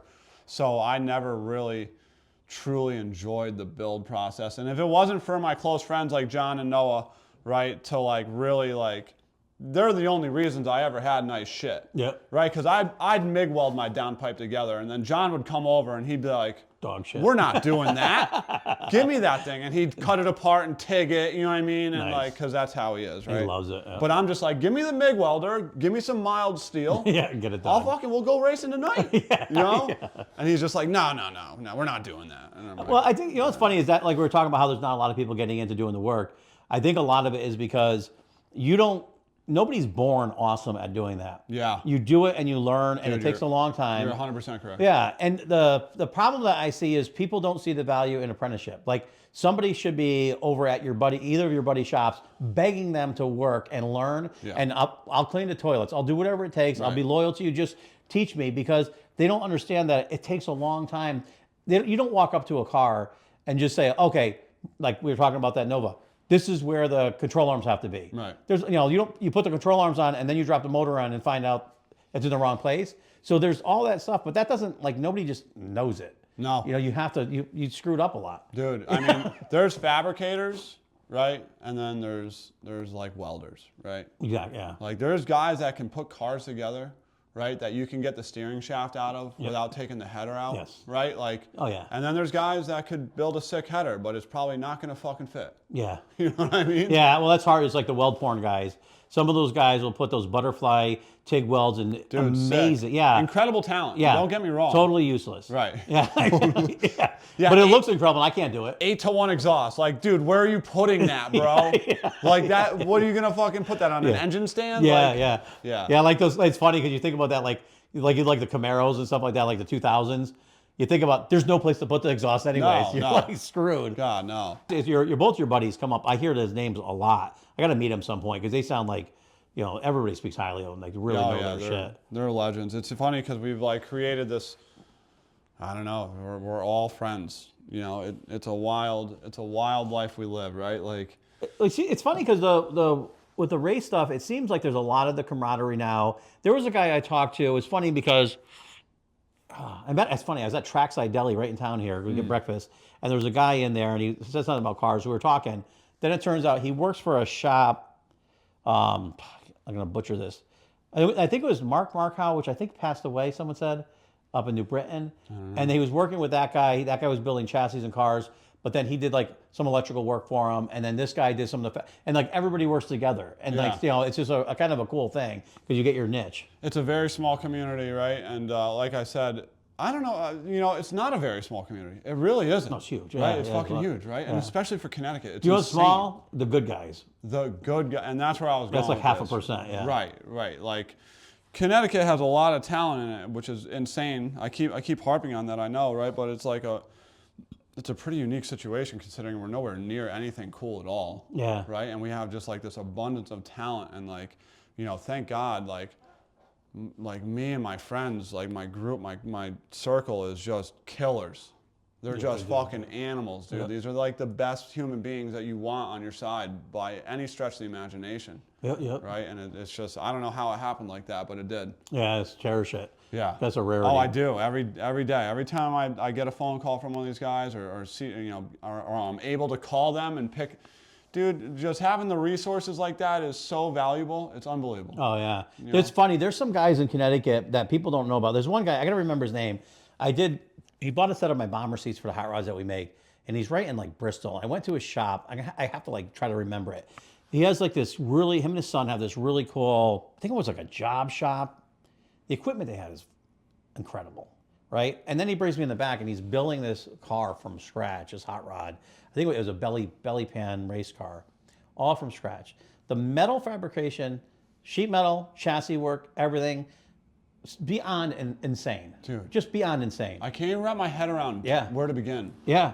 And you know what's funny is you got the Bass Brothers over in Wallingford there. Yeah. So Andy has a business where they do like aircraft stuff. And I remember he showed me this pill machine he's making for someone, right? And now he's just a car guy, but he's, makes a lot of money doing what he does. When you look at the fabrication work, like I tell people, I go, you can't comprehend what these guys are doing. Dude, it's ruined me. I'll fucking see handrails. Yeah. Yeah. I'll be like, look at this fucking hack. Yeah. Guy didn't even, and I don't even know the first thing about fucking welding, right? Yeah. I'll be like, dude, the guy didn't even clean it with acetone. What an idiot. Yeah. You know what I mean? Like, I don't even know. Yeah. But like, it's like race cars have ruined me because you see, like, not only do you see like the weld porn, right? Yeah. Just dimes stacked, unbelievable stuff, but then you see it function properly. And you're like, oh my God, dude, these are not human beings. Now, you know what's hard, because we talked about this the other day too, and it's like, because it killed me. I told the guys here, one of the reasons I stepped back a lot from our upholstery work, I got depressed. Yeah. Because for doing it as long as we were doing it, and not being able to afford to get to the level that some of these guys are at. Because with our industry, it took this major jump where, with the CNC machines and all the plastic injection machines and all the all the printing, 3D printing and all that type of stuff, you have to have that shit now. Yeah, it's huge money. Every machine's $500,000, or right. The 3D printers came down. But you're like going, so now you look at these guys and you're like, listen, apprentice at a shop, learn and grow. Right. Because if you're good, you'll help the shop grow. You'll get all this equipment, you get to use it, and then you get in that thing. Because coming out of school now, it's like if you think of yourself being 18 years old, going, I'm going to tune cars. I want to tune race cars. Get a laptop and run out. Yeah. There's a lot you learn, and then make the connections. That's the most impossible part. Your buddies, your friends. Dude, making the connections is a make or break deal. And really the only way you're going to do that is remain humble, right? I like, not to toot my own horn here, right? But toot it. Toot it up. But, I don't ever really think I'm smarter than anybody, right? Ever, right? Like even... I like to think, like, I tune cars every day of my life, right? I don't know these customers. I don't know them. Yeah. I legit don't know them. I'm working on a car in Kuwait right now, remotely, right? There is such a language barrier, right? But I'm not going to discredit, so it's a 780-inch motor, right? It's got 5 kits of nitrous, right? I have my ideas, right? He has his ideas, right? I'm not gonna fucking discredit his shit. You know what I mean? It's his dream, his vision. So I try to remain open as much as I can, because I'm telling you right now, when you think you're smarter than somebody, you're just gonna limit the opportunities for yourself. Right? If I came in here saying I'm smarter than you, there's so much shit that I'll never be able to learn from you because you're not gonna fucking say it. Yeah, it's funny because I just told the guys, I hope they watch this, because I literally tell them the best thing you do is keep your mouth shut, be humble. Right. Because there's always something. The second you think you're good, that door's shut, and the next week you see someone smoke you. Oh, dude. You think they were idiots. I see it at the oh racetrack all the time. I see it at the goddamn racetrack all the time. A lot of them are idiots too, and that's what pisses you off the most. Yeah, but are they? You know what I mean? That's such a hard question to quantify, right? Because dude, carbureted nitrous guys, right? Love you guys to death. Don't get me fucked up here. So just stick with us here, right? On the outside looking in, you want to think they're dumb, right? You want carburetor, you idiot. Nitrous, that's like idiot. You know what I mean? Yeah. But dude, some of these dudes are I have learned more about tuning nitrous from old school carbureted nitrous guy, dude. I mean, not Pat, but guys, guys that old, right? Yeah. That just they know more shit than I'll ever be able to figure sometimes out. When they dial something in with more of a simplistic thing, it's more aggravating. You wanna think they got lucky. Yeah, but they don't. And then you start talking to them, and you realize very quickly luck had nothing to do with it, and these are bad motherfuckers. Yeah. It's funny because I remember, a building car, you're like, I'm going to buy a carburetor from Summit, and I'm going to throw it on and do it. And then, we're working with Dan, and Dan's like, well, people don't know that these ones don't come with, they come with the generic flow valve, and you got to pull. So right at you're like, oh, okay, I give up. It's like I know nothing. Damn it. Yeah, it's like crazy. Yeah. I love those guys. Dude, I love fucking learning from somebody that you just never even had an idea. Just, you know, you hear some random fact. You know what I'm famous for? Is like I'll go on. I try not to get too crazy in like the Facebook comments, right? Yeah, and years ago it used to be the forums, right? Yes. But I'll tell you, this has happened to me a lot of times in my life where I'll go down a rabbit hole, and it's probably about something that I know quite a bit about. Yep. I very rarely comment because I never want to look like an idiot or I'm smarter than anybody, right? And like, you'll see all these comments and you're like, retard, retard, retard, retard, right? And then this one guy will say some shit, right? There's just this one-liner, like, try changing your pinion angle 3 degrees. And you're like, idiot. And then like 4 minutes later, you're like, he's right. Yeah. Wait, I think that fucking dude's right. Yeah. And that's happened to me so many times. Yeah. Where it's just like somebody makes this really slick comment, and you learn to just, and you're like, oh, that guy's an idiot. He didn't even explain himself, right? And Yeah. then like, you're like, wait, dude, I think he was right. Yeah. I think he's onto something. And then I launch this investigation. I start calling these people that might have some inclination to this, right, to being true or not. Yep. And then, you know, it's funny because like this pinion angle thing, I'm not going to get into it because it's like way in the weeds, right? But I remember calling Paul from PKRE, right? And I'm like, hey man, you ever hear about this? And he goes, you know, I didn't understand it at the time, but about 10 years ago, I was working on this car and we changed, and I was like, damn, dude, this random Facebook comment might be fucking right. Yeah. You know what's funny? I find a lot of times when you get around people who are really good, I very rarely met someone who's not humble, and everybody that I know that's incredible always thinks they suck, or they never think they're good enough. They don't think they suck. You have to be confident enough to know you're good, but then always, not, be humble. But a lot of those guys, I find what I love is when you have a question and you ask them, and then they're like, then you know it's the right question. Right. Because if you tried today, they're like, oh shit, that's a good one. Yeah. What's the pinion angle supposed to be of a drive shaft on a standard car? Right. And you're like, this guy's a moron. Yeah. Yeah. Those are always the good ones. Yeah, I love that. It's funny. I had this one guy that I used to do motorcycles with. I love the guy. He's just a funny dude and awesome dude. Like, he always stumped me on things dealing with people. And we went to this one show, and I said, dude, and I shouldn't say his name. I'm going to say the name. He owes me money anyway, so fuck him. So I'm there with Tommy, and we're at the show, and I go, dude, this guy, Dwayne, and I'll give Dwayne, I don't give a shit if you don't know, he does nice work. Right. Really good fucking work. I'm not going to never discredit that. But I'm like, Tommy, you got to see this guy. This guy's built some really cool shit. He has something going on. And so so we walk over, and Tommy built cool shit. Tommy's a good dude. And so we go over and we're looking at it, and he's like, fuck. He goes, this guy's good. Yeah. So then Dwayne comes over, I go, hey Dwayne, I go, this is Tommy. I go, I just showing him your stuff. I really admire your stuff, man. It's really cool stuff. And he's like, cool, man. He goes, well, when I was building this, Dwayne said, sit back, Dwayne, do this. And then, Dwayne's like, I'm going to do this. And Dwayne's like, I'm going to do that. And Tommy goes, aren't you Dwayne? He goes, yeah. He goes, oh, okay. I just want to make sure we both knew.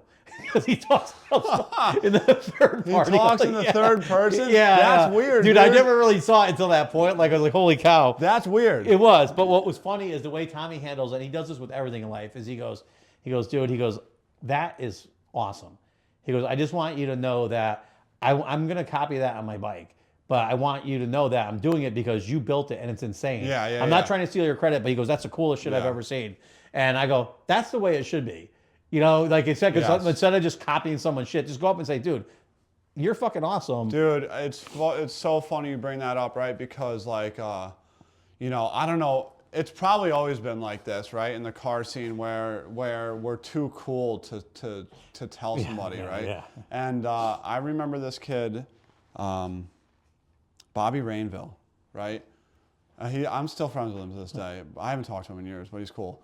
And I had one of my turbo BMWs at my buddy Mac's shop, and he had, at the time, they were brand new C6 Corvettes with blowers and built motors. It was like sick shit. Yeah. Right? He was doing sick shit, right? Yeah. And he walked by my fucking car, and he was like, dude, this thing's sick. And I'm like, Ching. I was like, hell yeah, dude. And that stuck with me forever. And now I make it a point, right? Like I'll go, you know, we're all junkies, right? Yeah. Me, you, every car guy is essentially a junkie with cars, right? Yeah. And we'll go walking and we'll be like, oh, dude, shit, you check this thing out? And we'll get on our hands and knees and I'll make sure I tell that dude, hey man, it's a fucking bad ride, right? And it almost always catches them off guard. Yeah. They're all like, oh shit, dude, thanks, man. Yeah. And you're like, damn, dude, that sucks that like we've like molded this society into such a thing where that's the surprising part. Yeah, because there's so much negativity. There's so much negativity where me saying your shit is cool, because it is cool, dude. Yeah. Like, I don't care if you dislike it, just like the Donks. We could not like them. They're fucking cool to somebody. You know what I mean? And we just like... Well, I think the problem, like I've learned over the years, the haters, like the jealous people and the haters. So there's the people that want to be you, that will never be you because they can't get out of their own head to stop being a dickhead and do it. Right. And then there's the people that want to have that race car but can't afford it. And then they'll come up, they always put their 2 cents in. And most of us just dismiss them because they don't know what the hell they're talking about. Right. If they knew how much blood, sweat, and tears went into it, how much money went into it, Right. there's so many things to do, they would probably appreciate it more. So I think what sucks is you see them, and you see them all the time, they just walk up and they'll tear something apart, and you're like, this guy doesn't even know what the hell he's talking about. It's like stupid. Why would you speak so negatively about that? Yeah. You've got no dog in this fight, dude. Yeah. Just leave the fucking guy, let the guy live, man. Go back to your mother's basement. Yeah, go. Even if you have a great life. Yeah. Fuck off. Yeah. Dude, leave this guy alone. Yeah. It's the hard part. I don't know, it's just different. I miss the old days. Like when it's funny, when we were talking about the drifting, they say how there's really not a lot of competition. And I appreciate that. But I remember like we would go to like Waterford like 40 years ago. And like, if you mouth off to someone like that, you get a crowbar. Oh yeah. Yeah, I mean, the internet has given people a safe space, me included. I talk a ton of shit on the internet. Yep. I try not to get like disrespectful in the sense that somebody's gonna want to fight me, but I'll talk my shit, right? But the internet has made it. I don't understand. Some people say some shit on the internet that, just like you were saying, it wouldn't go over well. You would never be able to say shit like that to somebody's face. Yeah. Like, oh my God. And they're just saying the most vile, awful things about other human beings. Yeah. It's amazing how heartful people are over stupid shit. Dude, and it's funny, right? Because you see it with cars, right? I can always appreciate a good shit talking, like amongst racers, right? I fucking love it, right? I'll get right in there, dude. I love it. But when it gets personal, when you start talking about somebody's wife's weight, you're like, whoa, dude, like we were just talking shit about your car being slow. Yeah.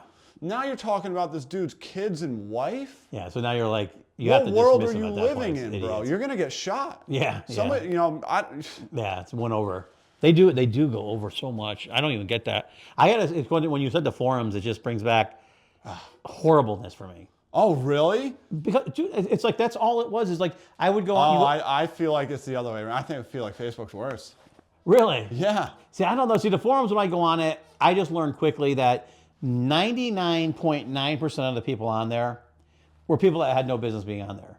And they say bad things, they comment on people's stuff, and you look at the comments and you're just like, oh wait, you're supposed to, you got to paint that car? Well, you want to put 36 grit sandpaper before you clear it. And you're like, everybody knows that's not true. But there's always some idiot saying it, You don't have to know. I mean, that person honestly thinks that they know what they're talking about. Right. And then they get involved in this thing and they start slamming everybody. I saw so much negativity because our guys years ago, that was the way to advertise. You go on the forums and stuff like that, and they would actually, you want to take a culture that you like and help it grow, so you want to pay for ads and whatever, but then you also want to be a part of it. And we just found there was so much negativity, not really towards us, but just that's all you would see. And you're like going, these people aren't going to come have you build your car. Right. Because they don't have the money. They just want to be angry. Right. The people that want to build a car, they just show up and pay. Right. Just do it. But I hate the forums. I hated. Although, I shouldn't, because it could be Facebook now. I don't really, literally, we put our social media shit up. And if there's one negative thing, I don't care if like I'm building a car for you and you want it in hot pink because, you just had a family member die of breast cancer. Right. We're going to do that. And if someone's going to come up there and say, oh, what's this guy, doing pink cars? Yeah, picture for delete, just move gay. on. Yeah, just delete it and move dude. on. Because you don't have time for it. See, that's where I get back in there. Yeah. I'll forward you some of them. You can hit on for me. Tag me in. Because I'll outwit them and I'll make them feel stupid. Sometimes I feel stupid, but you know what I mean? But that's where I'll get right. That's where I can't let it go. I hate bullying. I'm not some tough guy. Don't get me fucked up. Like, I have some friends that really hate bullying and will do something about it. I'm not doing shit about it. I'm not a tough guy. I don't fight, right? But like, I can't stand when people are just talking shit about people on the internet. I think it's the most weak beta thing you can do. Yeah. Now, you want to go up to them and say that shit to their face. I may still not agree with it, but I respect the fact that you're telling them face to face, and there may be consequences over it. But to sit there on fucking the internet and slander somebody. Yeah, it's stupid. Waste your time. You are. Actually, it was funny you said bullying. I don't know. Do you ever meet Ryan's buddy Derek, the tall guy who works over in Logan'sdale? I'm pretty sure it was Derek. And if it is Derek, sorry if I'm wrong, but I'm almost 100% it was him telling me. So they were down, their group of friends they're good people. They're all good dudes, right? And I guess they were down in like Old Saybrook or Niantic or something by the water. And some dude slapped his girl in the face. Wow. He slapped his own girlfriend in the face or whatever. And Derek's like, walked. I mean, that's okay. Yeah. Okay, as long as you take care of your own bitch.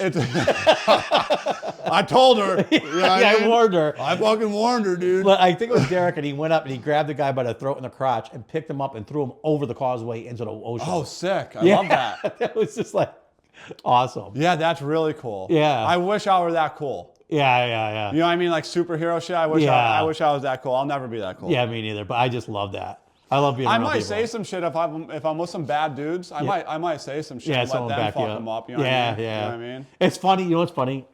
I've always had the worst. I never do that because I've been in a predicament where your buddies are big monsters and your mouth gets off and then they don't back you up. And I remember, the same guy Tommy I was talking about earlier. We were up at You're like, oh, I'm on my own. Yeah. You're like, they're not backing. They're not as tough as I thought they were. They're big teddy bears. Or they're just smarter than I thought they were. You know what I mean? Yeah. So there was this guy. I won't say his name, but he had a magazine, and he had this really bad thing where he'd go around. He had a magazine, like he had a published piece of paper. He still does. Yeah. Oh, okay. Yeah, like a car magazine. And I don't hold anything hard against him anymore. But it was just stupid. Well, I don't hold anything because I didn't do anything wrong. Right. So he would take your ad out of another magazine and put it in his, and then run it, and then bill you for it. Oh, sick. Yeah. And so I was like, I'm like, it has to be just me. Like, I'm like, you can't be going around doing this to everybody. Yeah, that's crazy. I must be an idiot, right? And what would happen if you didn't pay him? Nothing, right? Oh, no, I'll tell you what happened. Oh, okay. So he went through and did it to like 20 of my buddies. So now it's not only one person. So now we're all like, this guy's a dipshit. He put ads in there. He goes, well, you owe me because I ran it. I go, I didn't tell you to run it. You know, one thing, if you called me up and you were cool, I'd say run an ad and do it. But to do it like that's kind of a douchey thing to do.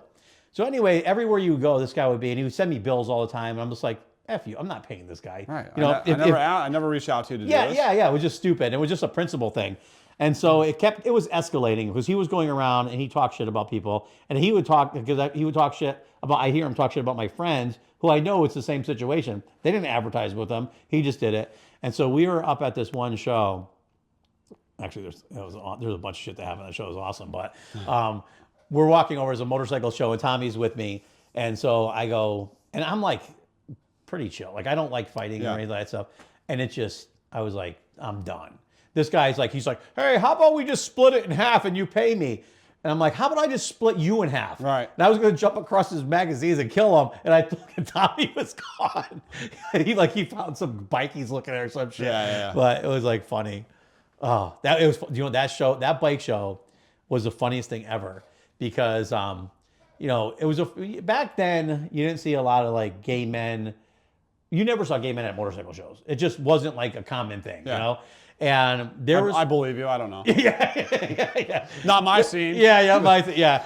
But there was two dudes there that had to be like 6'8", walking through the show holding hands. And Tommy goes, "You watch. Not one person's going to even look." Say a fucking word. Because they were monsters, you know. And it was funny. They did. I didn't know if they were or if it was like their club dared them to do something or whatever the hell it was. But it was funny. And you see everybody like walking like this. Like, eyes on the prize. Yeah. Oh, that was awesome. You're not saying nothing. No. Yeah. Oh, yeah. It was funny because at the same show, they had the Orange County guys were there. And one of this big biker dude, like there was a curtain, and one of the guys from Orange County Shoppers walked out. And when he walked around the corner, this big biker dude, they bumped.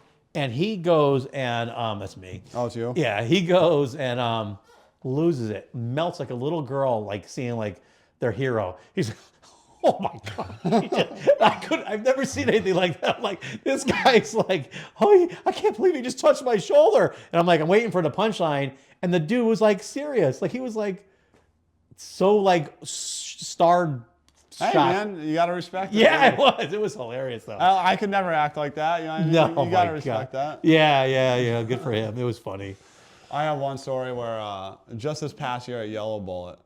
So a little backstory. There's this guy. I'll just call him out by name because he's a fucking asshole, right? So, Right with you. and I don't have that opinion about many people. Yep. Right. I usually like to give benefit of the doubt, and I did for this guy, and then he burned the bridge. This guy, he had brought his car to my dyno a couple years ago, whatever, and he was kind of weird. Him and his boy. They were like kind of talking shit about Jamie and Ken and these guys that I really held dear. And I remember at one point I had to be like, hey man, like maybe we should just move on. Maybe we shouldn't just talk shit about these guys. Yeah. You know what I mean? Like these are my friends, right? And whatever, right? And life goes on, right? And we have a decent day and the car does pretty well. So then Jamie had called me, and I don't even know if I should really be saying this, but fuck it. Jamie was just like, hey man, like, those guys are bad news. And I said, I agree with you. Yeah. Like, without you even calling me, I kind of already figured that out. You could know, yeah. Okay? So that was that, right? And so years later, I don't like burn any bridges. I don't motherfuck nothing, Yeah. right? Just we go our own separate ways. Life is grand, Move on, right? yeah. And so a couple, just recently, whatever, 6-8 months ago, I don't even remember, contacts me to tune his car. He just redid it. And I very nicely said, hey man, I don't think this is the right fit. Like we should just go separate ways, right? And it was really well worded. Yeah. It was very nice. No slight. Trying to cut out the bullshit before it happens. Yeah. It was very proper. You know, I know he's not going to like it, but the way it was written, it was like, fuck, all right. You know, it's just not going to work out. It, yeah. He starts talking all the shit over text message. What? And I don't care. I don't care. I'm like, hey man, move on. Yeah. Like I'm literally telling him like, there's nothing to talk about, man. Like just move on. Yeah. Like good luck with the car, and I truly mean that. And I'm sincere. And so he sees me at Yellow Bullet. So he's at Yellow Bullet, and I'm on the starting line. And I probably got 4 to 6 cars there that I'm tuning. So I'm running around, right?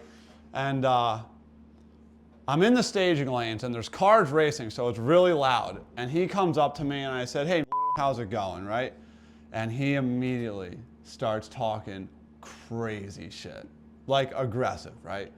And so I'm calm, there's nobody, it's so funny, right? And it's probably the same situation that you're talking about. You're in a show or something, we're in this crowded area, but we're alone. Yeah. Like there's nobody, like and crickets. I'm like, dude, what the fuck, right? And so he talks all this shit, right? Threatens me, whatever, and then he walks away, and I look like 10 feet to my left are like customers from New York that are some bad dudes. Yeah. And 10 feet to my right are customers from Philly that are bad dudes. And I go up to them, I'm like, did you guys not fucking see? And I'm tuning their cars, right? And I'm like, did you guys not fucking see that? They're like, see what? And I'm like, damn it, man. I was like, I wish somebody could have backed me up here. Yeah, it's so scary. You know, but nothing happened, and it is what, and a jerk off, and I don't care. Well, it's funny because when you said that, you really have to stick to your ground because, well, actually, one of the guys that watches our podcast all the time was a customer and a friend, Brian Hayes, owned Hayes Cycles. And it's funny because he would give me work forever. I've known him for a long time, and he's one of those people that, even though you don't see him all the time because he has his life, we have our life, you just know. Every time you see him, awesome dude. It's a buck. Just a great dude. Love that. Yeah. He used to send me so much work. So we did a job for one of his customers who referred one of their customers who Brian didn't refer, but the guy came, and he happened to be a customer of Brian. And which I don't even know if I even told Brian about this. The guy was talking shit about Brian. And I said, listen, there's very few people I know in this industry who I've never heard anything bad, never seen anything bad.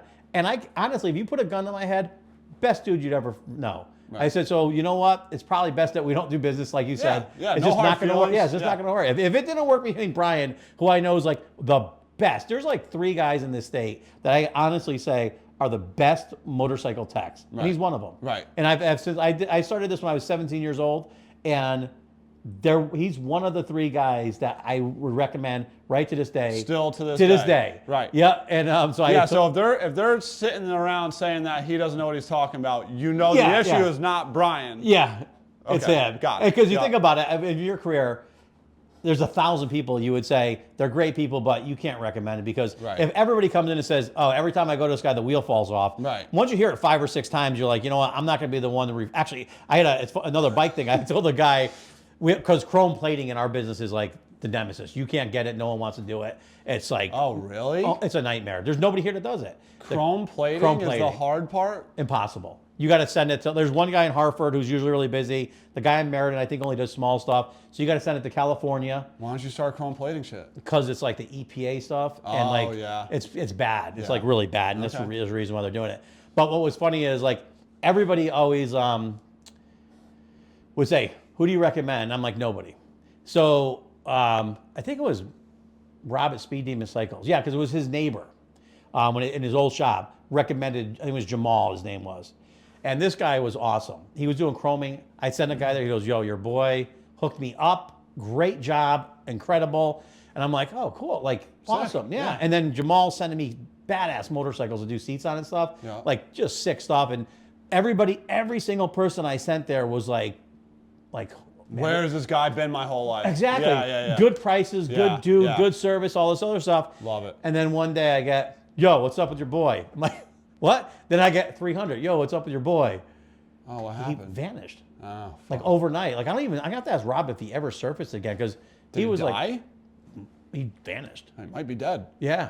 If you're out there, Jamal, come on back. Yeah, we'd love to see it, man. Yeah, we need chrome plating bad right now. I got like 30 things, but well, hey man, you wait a couple months. EPA might not be such a big deal anymore. Yeah, that's right too. Yeah, especially when the aliens invade. What, from the drones? Yeah. That's not what I'm worried about, dude. Bring them on in, man. Oh my God, that drone stuff is such a distraction. It's so weird. Like I had to like step away because I was like, well, actually, that whole thing with the Tesla blowing up guy and all that stuff when they started. What? The guy that was in the Tesla that blew it up in front of Trump's place. Oh, the Trump hotel. Yeah, the hotel, yeah. And the Tesla Cybertruck. Yes. That he filled up with, right? Yeah. Like the truck didn't explode. No, yeah. Oh, yeah. It wasn't a malfunction. Yeah, no. The guy blew it up inside. The guy blew it up. They were assuming to get attention or whatever. Right. And they were saying that one of the things he said was that something about, I think China was launching the drones and Biden's getting paid from China and just letting it happen. And you're like, partly you're like, stop. But then you're like, after all the shit I've seen over the last 5 years, dude, it's probably all real. Yeah, right. Like nothing's beyond. Yeah, the balloon that went across there. That's crazy. But here's what I will say, right? And I have not looked because I already know I'll be in your shoes, right? I will go down the rabbit hole, dude. Yes. Fucking, I'll be up at 3 a.m. My wife will be like, "What are you doing?" I'll be like, "I'm stop fucking reading on drones, dude." Yeah. You know what I mean? And but all I'll say is there is nothing that's in American skies that the Air Force and military is not fully 100% certain they know what it is. Yeah. Whether that be aliens, or drones, or fucking weather balloons, I promise you, it's being tracked. Yes. So like, I don't know, call me naive. I'm not worried about it. Yeah, no. And when they start doing like, they have the lights flashing, they're FAA approved. Like I don't think any of our enemies are going to fly something with lights on when they have capabilities going a lot higher with better cameras and seeing what's going on. What I think we're going to find out is like it's Amazon collecting data, and they have a deal with what is it? The FAA? They've been talking about doing drones for what? That's what I 10 mean. years, yeah. Is it FAA? Yeah. For the flight? Yeah. Yeah. And they have some deal, and they're just not talking about it. Yeah, because you think about it, like that's actually a really good thing, because if you release that as public knowledge, all their competitors would be like, okay, yeah, we're going right there. Right. Yeah. You know, the weird part, the only weird part, which I don't understand, like why like the authorities aren't pissed about, is like apparently the lights shut off when you get close to them. Yeah, that seemed weird. Is that true? Is this true? There was so much. Or is that not true at all? No, I heard that, but I've heard so much shit about it. Like that's like the weird part. Like, dude, you're exactly right. Yeah. They're up there with their lights on. Yeah. Right? With like regulated colored lights. Yeah. Like they're clearly not trying to not be seen. Yeah. I doubt if it's aliens that are 700 trillion light years away. I don't think anybody's taking the alien thing seriously, but I mean the China thing, I think it would be so awesome if we like were wrong, and like someone finds this podcast and like, remember those two idiot car guys that thought aliens didn't land? Oh, no. Listen to me, Pod. There's aliens. Yeah, there has to be. No, I don't know if there is. There has. I mean, the Catholic Church says there's aliens. That doesn't mean a goddamn thing. That doesn't mean shit. You don't want that credentials backing you up. Yeah. Those are the last ones we're gonna listen to, dude. Well, the Catholic Church said it's true. It's like, okay, we're good. So back to cars. Back to cars. Let's stick to what we know. Yeah. What we think we know. Yeah, we don't. Yeah. So actually, your season's starting up pretty soon, right? Oh yeah, we're getting going. I mean, you know, World Cup finals is in the beginning of November, and that's really the end of my season. I'll do, you know, a bunch of remote stuff, right? Like this car in Kuwait, you know, and whatever places where it's warm. I got customers. I got this kid in Alabama, Avery, that pumps out a ton of cars that I do a ton of work for. He's a real bad dude, right? And but as far as like, I'll be like unobtainable from the end of March to the end of October. It's gonna be tough. That's a big commitment. It's like every weekend. Yeah. That's a lot. You know, it's funny, right? Because like I schedule my days off during the week, right? So like a lot of times I'll pick up, you know, I ride dirt bikes. Like that's the only thing I do. Like I do race cars, right, for a living, and I love race cars my whole life. But my only other thing that I do for recreation, I don't snowboard, I don't ski, I don't drink, I don't do drugs, I ride my dirt bike. Nice. What do you got for a dirt bike? Right now I have a KTM 350. Nice. Right? So, you know, you might call me on a fucking Tuesday morning and I might be on my dirt bike and I will constantly get my balls broken. And my argument is, hey man, like, what do you do for work? And they're like, whatever, I'm a fucking plumber, right? Yeah. And Monday they're through like, Friday, yeah. Monday through Friday, right? I was like, what did we do last weekend? And they're like, we raced. And I was like, what do I do for work? Yeah. And they're like, you tune cars. I'm like, okay. So I I just worked with you Friday, fucking Saturday, and Sunday, motherfucker. Yeah. Those were your days off. Those are the days that I'm working. Yeah. I'm going to ride my bike on a Tuesday, dude. Yeah. Sorry. I hate because we used to do shows a lot, and it's the same thing. To me, it's the same thing. When you're at a car show, you set up Thursday, you leave Friday, Saturday and Sunday, you don't see your family, you don't do anything, tear it down on Monday, but then they're like, oh, well, you know, what, you took a day off, and you're like going, I'm not hanging out at the car shows. You got to talk to 1,000 people about business. It's a slippery slope. I don't mean to cut you off. No, because like what we do is cool. Yeah. Right? I'm not saying my job is as hard as a fucking lineman, especially in this weather. Right. Oh right? Like I am not saying that at all. Right? So like this is gonna come across like there's gonna be some like hardworking dudes watching this that are like, dude, pussy. Right? Yeah. And you're right. Yeah. You know what I mean? Like, I'm on a keyboard in climate control. Like, you're right, dude. Yeah. Right? But like, you know, like sometimes you need a break. Yeah. And like it's might be a Monday or a Tuesday. Yeah, it's hard. I remember growing up, like I always joke around because I respect these guys that like do roadside services and stuff like that. Because when I was little, my dad would always help everybody out, and he's like in the snow on his back fixing trannies, and he loved it. I hated it. Hate it. Yeah, I'm like, turn the heat on. Let's get inside. Shut the door. Like, will you see me here? I'll have you open the door and shut it really quick when that car comes in. Yeah. Yeah. No dilly dallying. Not heating the neighborhood. Yeah. You know what I mean? Yeah. You feel like a idiot, but it's this idea. You feel like, and you do it like the lineman. Like, I'm glad they get paid what they got. Dude, Yeah. they're worth every penny. Or high-rise linemen. Dude, the dock workers? Well, Yeah. don't get me going on the dock workers with their current striking price. That's fucking ridiculous. Yeah. When I was like all for him until I heard what that guy makes. Yeah. I'm like, come on. Well, here's the thing. On an individual level, Yeah. I want you to make as much money as you can. Yeah. Right? If a dock guy, a lineman comes in here and they're like, dude, I made $225 last year, I'd be like, fuck yeah, dude. Yeah. I love to hear it, right? Yep. But then when you look at it collectively and what this is going to do for like shipping costs, you're like, I don't know, man, maybe like the functioning alcoholic like doesn't need to make $75 an hour. You know what I mean? Like, I don't know. Maybe he does. Maybe it's like way more hardcore than I'm giving it credit for, and they're deserving every penny. Yeah, I feel this. Well, I was feeling what they're going to do is, I think like the big guys want you to push these rate increases, because then it leads to more automated workers, and then they get rid of these people, and then they just screw themselves out of a job. Because one thing, like in this business, one of who the hell was it that sent it to me? Oh, actually, a guy I hate. Said some of the best advice I've ever had has come from this guy that I don't like. Ooh. And he was like, if that's not open-minded, I don't know what is. You know what I mean? Well, no, because he would say stuff to me like, when you work labor, you do what we do. You can only work so many hours a day, so many hours, so many months, so many years, there's only so much you can make. And I try to tell the guys that if you want to come in and be a body guy, you have to realize that there's only so much you're going to make. You can only bill so much per hour. You can only work so many hours, right? And so you're going to cap yourself. There's a ceiling, right? Yeah, there's with everything. And if you want to grow and you want to be a manager and have more people underneath you and do that or whatever, there's that. But you got to kind of think you're not going to be cleaning toilets here and making $700,000 a year. Right. You know, and if you do, you're just insane. Right. And it's the same thing I think with that too, where you get to a point where they're paying so much money that you're just like, you know your place. You know, it's like. The problem is that when you pay unskilled laborers more and more and more money, then it just makes the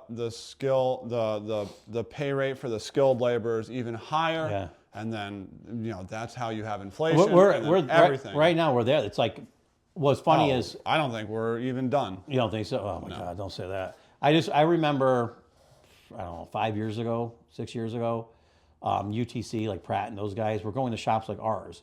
They went here, they stole 2 of our guys. They went to Shaler up in New Britain and stole like 11 guys or 9 guys in one day. And one of the guys here was a young kid who was phenomenal. He had probably could be one of the best fabricators. If he stayed with us for 10, 15 years, one of the best fabricators you'd ever see. Right. Welding, everything. He had the whole thing. They offered so much money to do nothing. Yeah. And so many benefits that I'm like going, do it. Yeah. Yeah. Like, yeah, dude. I can't come close to that. You gotta go. Yeah. And it sucks because you're like going, we need in our trade the creme de la creme. Right. You need the best of the best. I don't need a welder. I need someone who has experience. I don't need a fabric. I know someone with experience. You know. Right. And they're scooping those guys up. The guys that they stuck for Shellers were really good mechanics. And actually, a bunch of guys I know left and went to factories because they want the pensions and all that type of stuff. And you're like going, that single-handedly killed our industry. Although it'll change. You look at down the Carolinas with the NASCAR, when they went to all the pre-made chassis and all the Chinese parts and all that stuff, all of a sudden, all these incredible fabricators, chassis guys are out of work. Mm. And a lot of them they tried to open up their own shops and do that type of stuff. So then it put people back in the marketplace or, workforce, but I don't, maybe that'll happen here. I saw there was layoffs with some of the big companies. Well, I do know that not a lot of those NASCAR guys ever really made a lot of money. I think there was. Oh, really? From what I understand, I don't think it was all as prestige. I know, like the shops are beautiful, but they're not getting paid for it. I mean, I'm sure there's some guys in there that are getting paid a shitload of money. Yeah. Right, but I know a NASCAR guy, David Knight, down in wherever NASCAR is, North or South Carolina, right? And he's extremely talented. Yeah. He is fucking ridiculous. Really? Yeah. And he does drag cars, but it's always a pleasure talking to him because he's got this perspective of NASCAR. Like he's serious, yeah. Well, I mean, like, we're pretty one dimension, right? Straight line, safety, you know what I mean? Like impact, like. But then when you talk to a NASCAR guy, dude, there's like a lot of things that are way beyond our pay grade. Mm-hmm. You know what I mean? When you try to turn, right? Like it's pretty gnarly. So it's always fun talking to those guys. Yeah, it's funny. There's a guy, actually, who's I'm trying to get him on here. Steve from Wilson's Daily Hot Rods up in Mass. Do you want to talk about like a hidden gem? He builds really cool hot rods and stuff like that. He's actually really big into Jeeps and things like off-roading and all that stuff now. But he used to work on Indy cars. Yeah. And the knowledge is unimaginable. Dude. And it's funny because I haven't talked to him in years now because ever since COVID, we have no shows or anything. But I remember one of the shows we were bullshitting, and he's building chassis like you would want someone who does chassis for your Jeep, Right. or for an off-road vehicle. He's Right. like real serious stuff. Yeah. We're not using 1-inch tube, we're using 1.5 inch. Right. Everything's bigger and beefier and better. And then we're sitting there, and there's like nobody in his booth at the time, where I actually was like wanted to grab people and drag them over there. Yeah. And then the guy that has down the street putting neon lights on Jeeps and all this other shit has a crowd around him with, I'm like going, it's insane because people are so stupid that you miss the guy that has all the knowledge. It's unfortunate, right? And where I'm going with this, like I suffer from it too, right? Like we don't put ourselves out there enough. Yeah. Yeah. There are people, that I have like circles that like how do we not know each other that never heard of me? You know what I mean? Oh yeah, it's all like I'll get guys. I've got this one customer, Chris Marys. He's a good friend now, but he really found me by chance, right? Yep. And now we have this long-standing relationship. You know what I mean? It's just like he is such on the same page as me and what I try to, and how I run race cars. He's like, we're the same person. Like, right? how did you not know each other? Dude, how did we not know each other? This is fucking crazy. And it's really because I'm pretty piss poor at advertising. Well, like advertising meaning like even my social media. Yep. Like, dude, that's free. I could. Yeah, but it's kind of funny because you're exactly who I want on here. You're a real person doing real shit.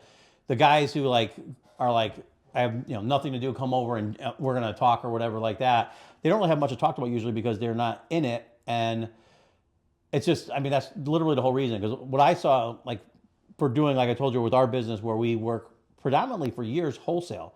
Like people didn't know about us because we worked with other shops and builders for 20 years. Behind the scenes. Yeah, and I loved it. It was really great until the economy crashed, and then it was like, how do you get customers? Because our customers were just other shops and stuff. But what I found, which is amazing to me in the Northeast, is there's not just in the drag racing scene. It's in the circle track, the dirt track, the truck pulls, the guys who do lifted trucks, the guys who do slammed vehicles, the guys who do bikes and boats. There's so many communities in New England that are like us that are the same thing, and nobody knows about them. And I was lucky to meet them. I don't know any single human being from any of those communities. Exactly. You know what I mean? And here we are, and trust me, you would have so much to benefit from knowing them. I would love to talk to them. And you, the same thing with you. There's a guy, I guarantee you there's a guy up in Massachusetts right now that's like, I wish I had someone to talk to about tuning or something like that because I know nothing about it, want to get it, or whatever. And there's no way to do it. And like one of my other companies that we started was the Blue Collar Classified, which is just New England, just cars, trucks, bikes, and some boat stuff. And it's about getting people so customers could find you, you could find each other, we could find each other. And it's because right now the internet sucks. The only way to get anything on the internet is a freak thing that blows up, which is rare, or you pay a lot of money. Yeah. You have people sitting there all day doing it. There's a recipe. Yeah, but who has time? No one has time for that. Well, the problem is for me, so oddly enough, I have but also, you know what's insane about fucking Connecticut? How much swearing can we do on this podcast? As much as you want. I'll bleep some of it out because okay. they banned one of the ones that's really good, and we're not allowed to promote it because I said fuck so many fucking times. Connecticut has an insanely large, big YouTube community. Right? Dude, big. Yeah, huge. Like Adam LZ's from, right? Jimmy Oaks. That whole crew, yeah. Tommy F. Yeah, Grant. Dude, there's Ricer Miata, all these kids, right? And Jimmy's a good friend of mine. I love Jimmy to death. Yep. A very, very talented guy. I heard he's a good dude. Yeah, he's a good dude. But I'll pop into a shop. We don't ever coordinate anything for me to be in his videos. It's like what you see with Jimmy is what you get. It is fucking natural. Like he's recording, right? And so sometimes I'll pop in because he's the fucking man. He just had a kid, so his kid and my second kid are around the same age, and even before the kids, we loved each other, right? And And he would promote me, and God bless him. I love him to death, and I loved him for doing this, but he would promote me on his channel, and his channel is huge, dude, right? Yeah. Adam LZ, I did a bunch of work for, I've done some work from Adam. Adam's cool. I'll text Adam right now. He's cool. Monstrous, we're friends. Yep. And he'll put my Instagram name or something on his Facebook, or on his YouTube.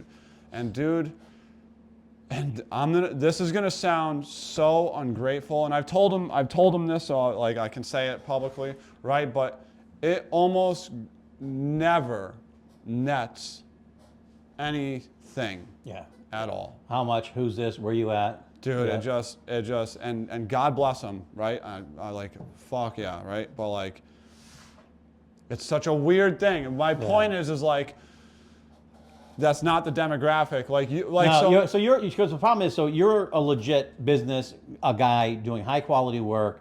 You don't have time to have interruptions. Their entire business, they're a brand. They might as well be like Jeff Gordon. Right. They want people there. They're paid because you have to view them, have to watch them. They have their charismatic. They're like him and Adam LZ, Oaks and LZ.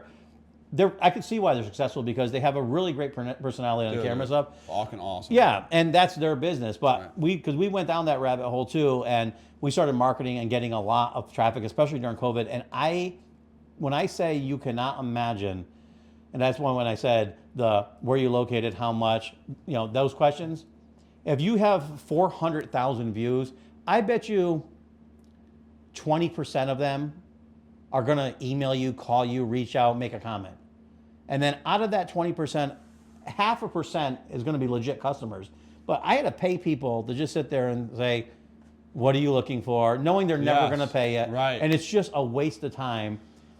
It's such a slippery slope, dude. I don't want to discredit it. And I also don't want to sound ungrateful to Jimmy or Adam or Tommy or Grant. Like, these monsters in this space, right? Because like, they are the man, and people pay them for that. Yeah, exactly. You know what I mean? Well, that's their career. That's their career, and they should be paid for that. Yeah. So I'm extremely grateful for it. Well, that's what people. I don't think people realize what they do is a job. Dude, okay. So I'm close to Jimmy. Yep. And to be honest with you, Jimmy, the shop that I'm in now used to be Jimmy's years ago. Oh, no shit. Right? It's a little 1,500 square foot shop. I got my dyno in it, a couple cars, right? It's cool. And it used to be Jimmy's years ago. And so that's where I met him, right? And so I saw Jimmy blow up. And, and I've been in a lot of his videos just from being around, right? Yeah. Just because like it's real life. Yeah, in the same guy, proximity, right? Yeah. Like, and he would ask me, and he still brings cars to my dyno, and whatever, It's great. And people would always ask me, like, why don't you make a YouTube channel? And my answer is the same. My answer is still the same to this day, because I see how hard Jimmy works. I love watching some of their videos and stuff. I wish I had all the time in the world. Like one of the guys that was on was friends with Jimmy Oaks there. And I said, it's hard coming in now because you watch a random video, it doesn't make sense. But these guys have watched him religiously. You say that, right? Yeah. And I agree with you. I think Adam LZ really, and I don't know this is I'm actually lying. This is what I was this is what I was told, right? Please, because I didn't know Adam. I only knew Adam from when he was already going, right? But I know a lot of people that grew up with Adam, and basically, and I think Adam will tell you the same thing. He kind of caught it right. Yeah. He caught it. They were all at the right time. Yeah, he was doing the BMX stuff, and he was just videotaping it, recording it, whatever, and putting it on YouTube. And then it naturally morphed into cars because he got old enough for cars, and that's really when YouTube really took off. Yeah. And it all happened beautifully, right? And now Adam it was weird. I'd love to get one of them on because the history of it was cool because I remember seeing that, and there was a group of guys in that area that basically all kind of fed off of their crumbs. Yeah. Like they pretty much created this whole thing. Right. And all these people are kind of at their feet. Well, so Grant, for example, dude, I bet you his channel's not even a year old. Yep. And he's popped off. Really? That's his full-time job. He does very well. Oh, good for him. Yeah. So when I hear somebody, and this isn't specific to YouTube, right? Yeah. When I hear somebody say I think I missed it. Like, dude, we were saying that about Bitcoin when Bitcoin was $10 a coin. People are still doing it, yeah. But you get what I mean? When it went from 1 cent to $10, we were like, fucking missed it, dude. Yeah. Dude, if you could get a Bitcoin for $10 right now, we'd all be Well, you think about billionaires. it, those are people making excuses because there's going to be someone right today who starts something and that's pop going to be off. Exactly. And then there's 10 years from now, someone's like, "Oh, it's really impossible to get involved." But it's not. Yeah, It never is. Yeah, there was that. It was funny because they said that, and there was this bodybuilder guy, this younger guy who's a monster, and they're like, they couldn't figure out because everything he did was wrong with their whatever algorithm shit, and the dude's like huge, and like I don't even get it because the guy's like. Not that entertaining, but I'll be flipping through, and I'm like, I started watching the guy, and then I found out that I'm like, going, I don't even know why I'm watching. Do I look like I'm getting? Do I look like I care about any of this? Yeah. It's like, it was cool, but it's neat to see people successful. Like that. I love seeing those guys, and I look at, I always say Adam LZ, the Jimmy Oaks, and then that TJ Hunt. To me, those three guys are kind of like legendary. Like they all have some sort of charisma or something. Yeah, they got it. I think they might have actually messed up all of YouTube because so many people try to copy them that they try to sound like them. Oh, see, I disagree. I think, and no disrespect, I think they are copies of other people. And I don't know, really? I don't know who they would have copied. Yeah. But I never thought that they invented that space. Yeah. You know what I mean? Well, it's funny because years ago I read this marketing book and it says, oh, what you want to do is find a successful place like Lowe's or Home Depot and copy everything they do and do it. Well, but it's like if you find something that's not in your business category, right? So then you wonder if like these guys are home and they're watching like cooking shows and they're like, oh, this guy does this. Let me copy his thing. You're like, yeah. So you know what's funny? You know what I've been getting into lately? Fuck it. I feel like I'm like getting this off my chest, so I'm just gonna tell everyone. Breathe, yeah. Dude, I watch old people, not old people. I watch people buying old yachts and like fixing them. I love that. Dude, I don't know what it is about I'm doing that in the back. Not a yacht. I got my little tiny one, but I watch it. I'm like, they're taking like an 86 boat. Dude. And making it badass. And like, there's this one kid, it's called In Too Deep, which is a great channel name. Yeah, it is a good, I gotta look that up. For boats. I gotta write that down. In Too Deep, right? And he just constantly, like he started out with a 50-foot, like 1965. Yeah. And now he's got some 90-foot monster, and he's from Maine, and he's now in Florida. You know what I mean? Yeah. And like he's fixing it on the way down and shit. And I'm talking, you couldn't pay me to step foot on that boat. Yeah. Right? But that's fucking, I love to watch it. Well, that's the hard part. So I'm like getting into it, but then like it was funny because I got a boat like years ago. And my wife wanted it, and then she's like, I don't really want it, so I just get rid of it. So then she's like, oh, maybe I do want one. So we get this one, and we're going to fix it up. And then this year, they have the whale up in Maine, like, capsized that boat. Yeah. And then there was, like, another incident where someone capsized the boat, and she's like, yeah, we're done. Yeah, so I'm like, oh, come on. Dude, so my wife I've been with my wife since I was 15 years old, right? Oh, good for you. So she's a water person, right? I'm not, right? So growing up, she'd always like boats, going on boats, seeing boats, right? So as I get older and we have enough financial means to maybe buy a boat, I remember exactly where we were, and I was like, hey, Jen, do you think I should get a boat? Like, I remember you always like boats. Do you want me to get a boat? And she was just like, no, I don't want a boat. And I was like, really? I was like, what happened? And she's like, well, you're going to get a boat. Right? Then you're going to put bigger engines in that boat, right? So and then you're going to sell that boat because that boat wasn't fast enough or big enough, and then we're going to get another boat, and that's going to be a bigger boat, and then it's just never going to end. Yeah, and I'm like, Jen, I was like, yeah, you nailed that. I could never do go fast boats. You know what? I don't care how much money you have. When I was a kid and I got into this, I was detailing boats, and a bunch of my buddies now, but I was a kid then. They were doing all the cigarettes and all the offshore boats and stuff like that, and they all had cocaine money. No. Nice. Yeah. So they would literally dump big blocks in there, blown, and then they go out. They'd leave, and 2 hours later come back, and the motors are blown. They're like, all right, we're gonna rip them out and do new motors. I'm like, that was a pretty expensive Saturday morning. You know, like, holy cow. So I never got that. I mean, I love it, but I just never got that bug. The car from Kuwait just ran. Would it run? I don't know. That's a great question. Oh, they just text you. It just ran. Yeah. So what, do they have their whole drag scene over there, or do they come over here with it? No, they're over there with it. So they have tracks and everything set up over there and stuff? Yeah, I guess. I don't even know. Right? This guy, it wasn't even him that contacted me. One of his crew guys contacted me and was just like, hey, you interested in tuning a 780 cubic inch, which isn't crazy, right? 780 cubic inch, 5 kits of nitrous, you know, basically a pro model top sportsman, 63 Corvette. And I'm like, Oh, yeah, nothing serious. yeah, I mean, that's a lot, right? Yeah. But like, you know, they make 1,000-inch motors now, Yeah, right? it's insane. So I'm like, yeah, that sounds cool, right? And he's like, oh, okay, I'll have the owner reach out to you. I'm like, oh shit, owner, okay. And then, so the owner reaches out to me, and he's a nice guy, that's great. And so I send him a tune, it was so weird, dude. I send him a tune-up, there's a huge language barrier, maybe I missed what he was saying, I don't really know. And he goes, okay, like car runs, like we're gonna load it up and go to the track now. And I'm like, the car's brand new. I'm like, it just started for the first time 4 minutes ago. And they're just gonna run it right And out. they're just gonna go, I'm like, dude, I wasn't prepared for this. Yeah, here we are on the second event. So the first, so that was last week. Oh, wow. That was last Sunday. And then we raced, we made it to the finals on the first event, and now we're on our second event. I don't know. Oh, that's exciting, huh? It's funny, there are some serious car guys over there, and they spend huge money on cars. He sent me a video. He said, look. Oh no, it's probably blown up. Oh, yeah, they don't want to see that. That's not the video you want to see. Oh no, he sent me a picture. Oh, looks good. What kind of car is it? It's a 63 Vet. Oh, wow.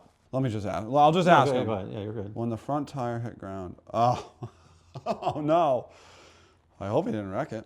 Well, yeah, that's the hard part. You get the thing running good, but if the person doesn't know how to drive it, you're screwed. Yeah, I just asked him if there's any more runs. I think we're done for today. I just want to make sure, because if we're not, then I gotta get my laptop ASAP. Oh, like he's having issues? No, it's just that's my job. Oh, no, it's just if they're running, you have to stop everything. Yeah, I'm working right now. I just knew, you know, it's Kuwait. Asked him 3 times, are we done today? Yeah. So Oh, so you're basically on call when you're doing remote tuning and stuff. yeah, but you know, so we had 2 qualifiers today. We ran one before I left the house, right? And I sent him the tune-up. So I sent him a tune-up for the first run. Yeah. We made the run, it was all good. I sent him the tune-up for the second run, and then I left to come here.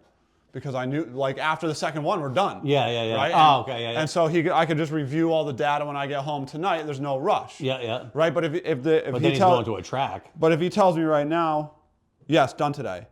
Tomorrow we have Q4. Okay, so like, if he told me, no, we're making another one today, I got to go look at the data that he just sent me immediately and make another tune-up so he can go do the next run.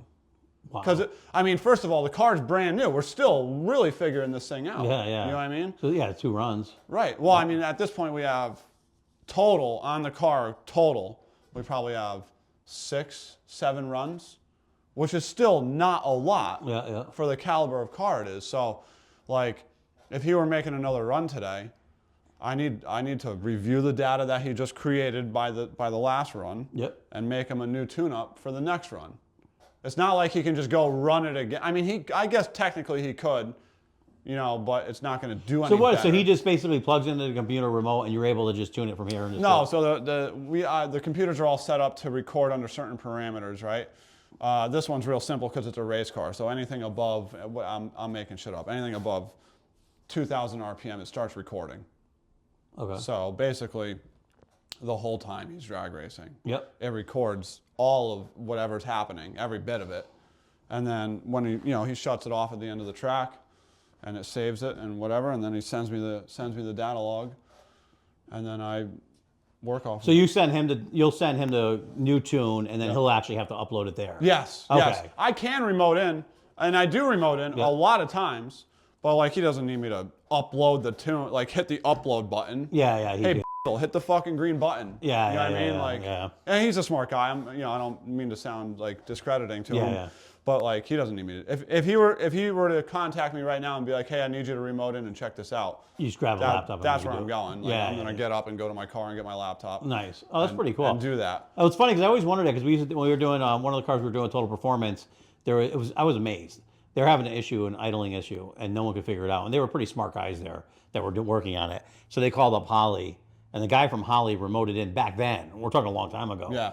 And he was like, we went through everything. I looked at everything you did. He goes, are the heads decked right? I'm like, oh, dude. how do you? Like, I understand the computer thing, but to know, like, to diagnose it, Listen. and it was right. My friend Mike Christensen, a good friend of mine, he's the one that tunes the stock ECU stuff out in New York, and we always go back and forth with like shop talk, right? Yep. Because he does like the stock ECU stuff. He has a business that he wires cars, so he's wired, I don't know, 15 cars that I've tuned. Wow. You know what I mean? Yeah. So we have this great working relationship. I consider him a really close friend. I talk to him every day, right? And so we always have these stories back and forth. And he literally just called me yesterday and he goes, dude, I'm tuning this LSA, supercharged LS motor, right? And it's a disaster. And I can see that it has a misfire because one of the narrow band, and this is real inside shit, right? One of the narrow band O2 sensors, the millivolts, is doing this erratic move, and I could tell it's got a misfire on the passenger side, right? So I tell the guy this, and he's arguing with me. And then this is him telling me, he's like, hey man, listen, like, he didn't say this to the customer, but he's like, I'm thinking to myself, like, how many people could have even figured that out by looking at the millivolts of the narrowband O2 sensor? Yeah. Why are you arguing with me? Yeah. He's like, dude, just put your hand near the header of one of those 4 cylinders and you're gonna find which one is not firing. Yeah, it's cold. Yeah. Like, why are we arguing? Yeah. This was him telling me the story. And he's like, and then lo and behold, number 2 was dead. And he fixed it and all is well. You know what I mean? Yeah. But we were just joking, like, why is this guy going back and forth with me? Just walk over to the fucking car and see which header is not hot. Yeah, like you're just making shit up. Yeah, he's like, how did you figure that out from the and he's like, why are we talking about this? Go over there. Yeah. Oh my, you sound like me at the vet yesterday. I had my dog and I thought she had cancer because she had these big lumps all over, so I'm freaking out. So we go to the vet and then we pull up and now I'm like sweating because I want to get in there and get it checked out. And find out the bad news. Yeah, just like tell me. So we're like sitting at the thing, and they have this thing where you have to call in. So then the guy called, and they're awesome people there. I'm not, they're really good people. So they're like talking to my wife on the phone. She came with me, and like they're like, so can you describe these lumps? I'm like, we're here. Can't you just touch them? Yeah, can you just like grab one? Dude? Yeah. And so they're like, because you have to sit in your car. And so I'm like, wait, is this current or yeah, is this COVID? Yesterday. Where? Part of Ridge Vet. So it's kind of cool. They have you pull in, you call in. They make sure it's nice now because when you bring your animals in, there aren't like 50 animals in there. So like my dog. Are they doing it for that or are they doing it for COVID? Because I'm just trying to figure out what to be mad at right now. I think it started with COVID, but I'm wondering if it just works better because like my dog's an asshole. So if I bring my dog in and there's something in there, shit's going to happen. Yeah. So okay. I kind of appreciate it. And then you go in, they check you out, and you walk out the back, and then someone else comes in the front. Okay, I like that. So it worked pretty good. But it was just hard because I'm like sitting there, you're like, all that stress, and they're like, we got to do this, we got to do this test, we got to do this test, and the doctor's like, do you want to do this one and this one? I go, are we talking like 10 grand? You know, like what are we looking at here? But it was just frustrating because like you're saying, you're like going, you're asking us all these questions. I'm not a fucking doctor, right? I'm worried about my dog, right? And I'm like, and they're like, well, can you touch it and tell me what it feels like? I'm like, you're gonna touch it in 2 seconds. Yeah, dude, come grab this dog. Yeah. So we brought it in, they touched it, and then thank God she didn't have it. What was it? So like certain dogs, I guess like pit bulls, boxers, Labradors, golden, all that type of shit. As they get older, they just get bigger, fat, like a fat tumor or whatever. It's not lymphoid, something like that. Okay. Whatever the hell it is. Non-cancerous. It's funny because my wife's telling everybody she's putting like lymphoma. I'm like, I think lymphoma is actually cancerous. Yeah. But it's not. So they just did a little needle. They did it in there and pulled it out and said that was good. And I was like, thank God. So nothing to do. Just have lumps. That's it. Yeah, they just and if they grow too big and they like where they're we'll cut them out. Yeah, you cut them out, but you don't just leave them. Yeah. And I remember because like my one of my father's customers growing up, they had those big dogs. The big dogs was the thing under there, whether St. Bernards, whatever they're. Yeah. And I guess they're prone to that. And some of those dogs have lumps this big on their side. Oh no shit. Yeah, and they just leave them, which is weird. Dude, me and dogs, dude, I've had so many dogs grow up, and they all died. It kills you. And dude, I can't. Now that I have kids, like I have 2 daughters, dude. I want to get them a dog, right? Because I want them to have that experience. But I know what's in. I've got the worst stories with dogs that I loved, dogs that I grew up with, just like the most awful stories that you could ever think of. And like, it's happened to me fucking every time. Yeah, it sucks. And I'm just like, dude, I can't do it anymore. Well, I told my wife I don't want a dog because I don't want to go through that again. I don't want to go through it, dude. So, but then she's like, the kids have to have the dog. I know, man. You know, when we got our dog, we went down to the dog thing, and actually, we just happened to be driving around. The kids were with us. And we saw this place rescue or whatever. Yep. So we went in there, and I saw this one dog. I'm like, oh, you had to fucking bring me here. Yeah. You know, it's like, I got to have this dog. Yeah, we're taking this dog. Yeah. And then they're like, no, they like this dog. And so, of course, that's the dog we got. But I said, can I just take them both? And they're like, no. And they, we got to come to your house and inspect them. Fine. You know, they live in trailer parks in Georgia, but they're going to come and inspect our house. Yeah, up we're here. going to make sure the house in Middlefield is Yeah. Okay. And so we got that one dog. They wouldn't let us take the other dog. Like a month and a half later, we get a message. They euthanized the other dog.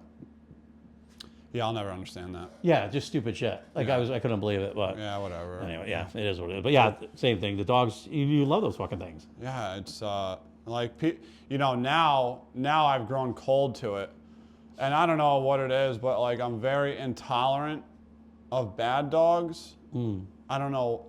I'm not even saying my dogs were all well behaved, right? Yeah. Like I'm not saying I'm better than anybody, right? But like I have very little time for a poorly. I don't care about your dog and how it acts, but if you're gonna bring it out, know your place. Know your fucking place. Dude, like if you're gonna have me come over to your house and you know your dog jumps on cars, tell people, buddy, put your fucking dog in the house. Yeah.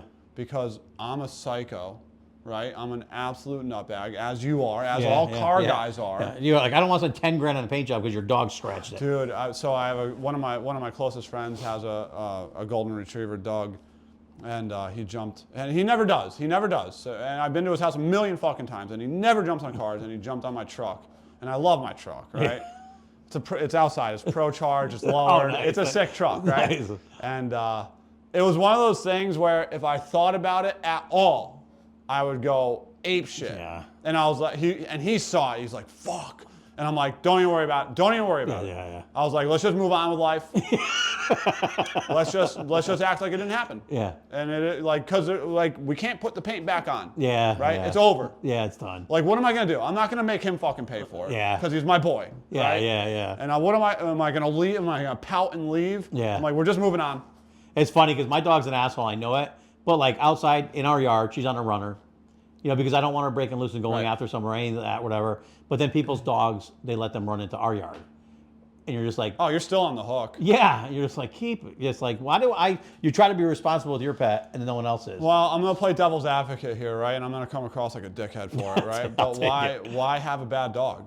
Yeah. Well, I say the problem is our dog with our family is phenomenal, incredible. Yeah. But if you come to the house and she doesn't know you, she's never bit anybody that I know of. But it's probably gonna happen. It could happen. Yeah. You know, which is fine. Don't show up. Like I don't like people at my house. Yeah. You know? Okay. Fair. Fair. Like if you come to my house unannounced, you'll probably get bit. Yeah. So stay the fuck away. So just don't show up. Yeah. And I'm worse than my dog. My dog's way nicer than I am.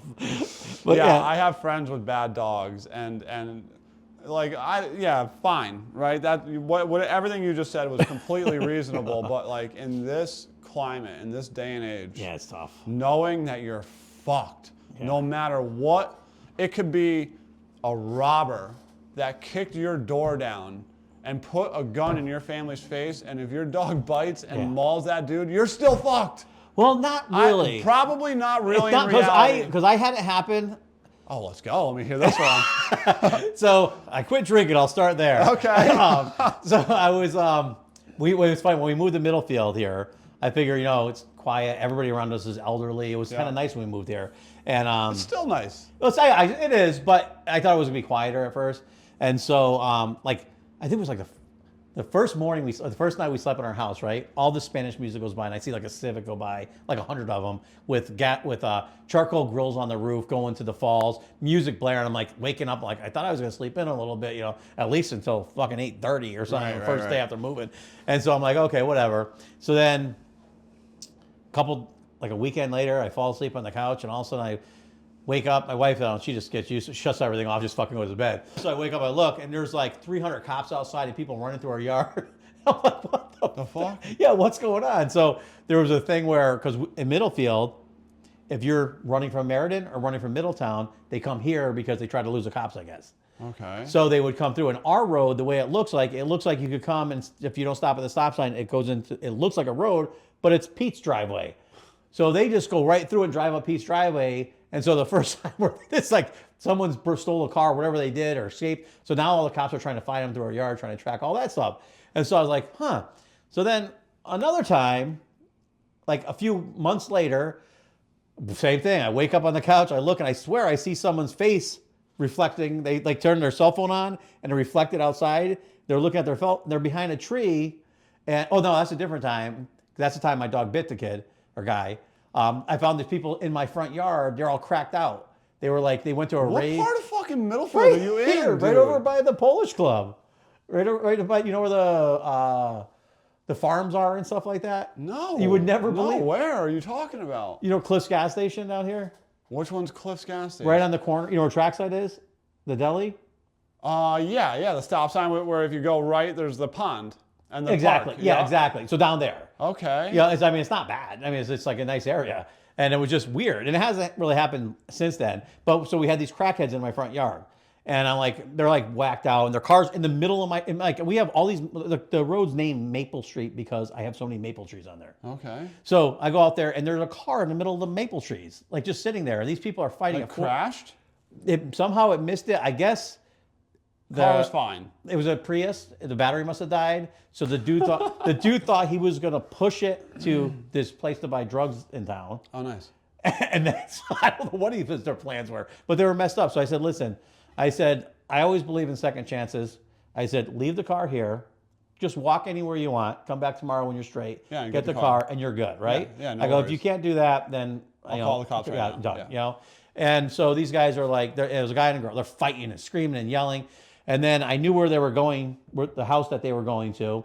And one of my friends who doesn't tolerate that shit is their neighbor. I go, if you show up to his house, he won't be as nice as I am. Right. So do me a favor, leave the car, leave your shit, and just leave.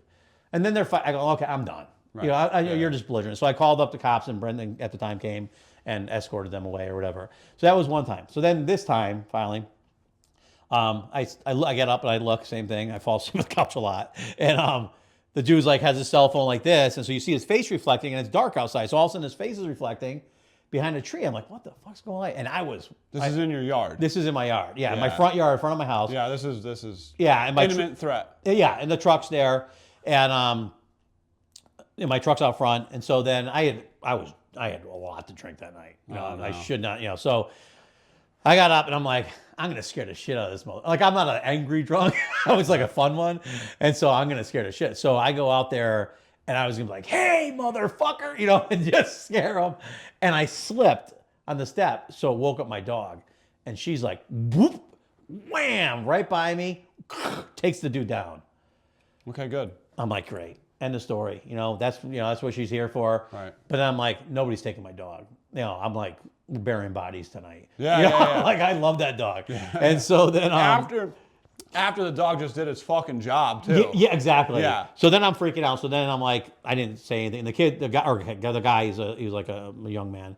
He's like, no cops, no cops, no cops. And he just runs off. And you're like, good with me. Yeah. I've learned your lesson. Yeah, I'm like, that's fine. How fucked up you think he hobbling got? down the street in the middle of nowhere. He's probably from like Bridgeport or something. Right.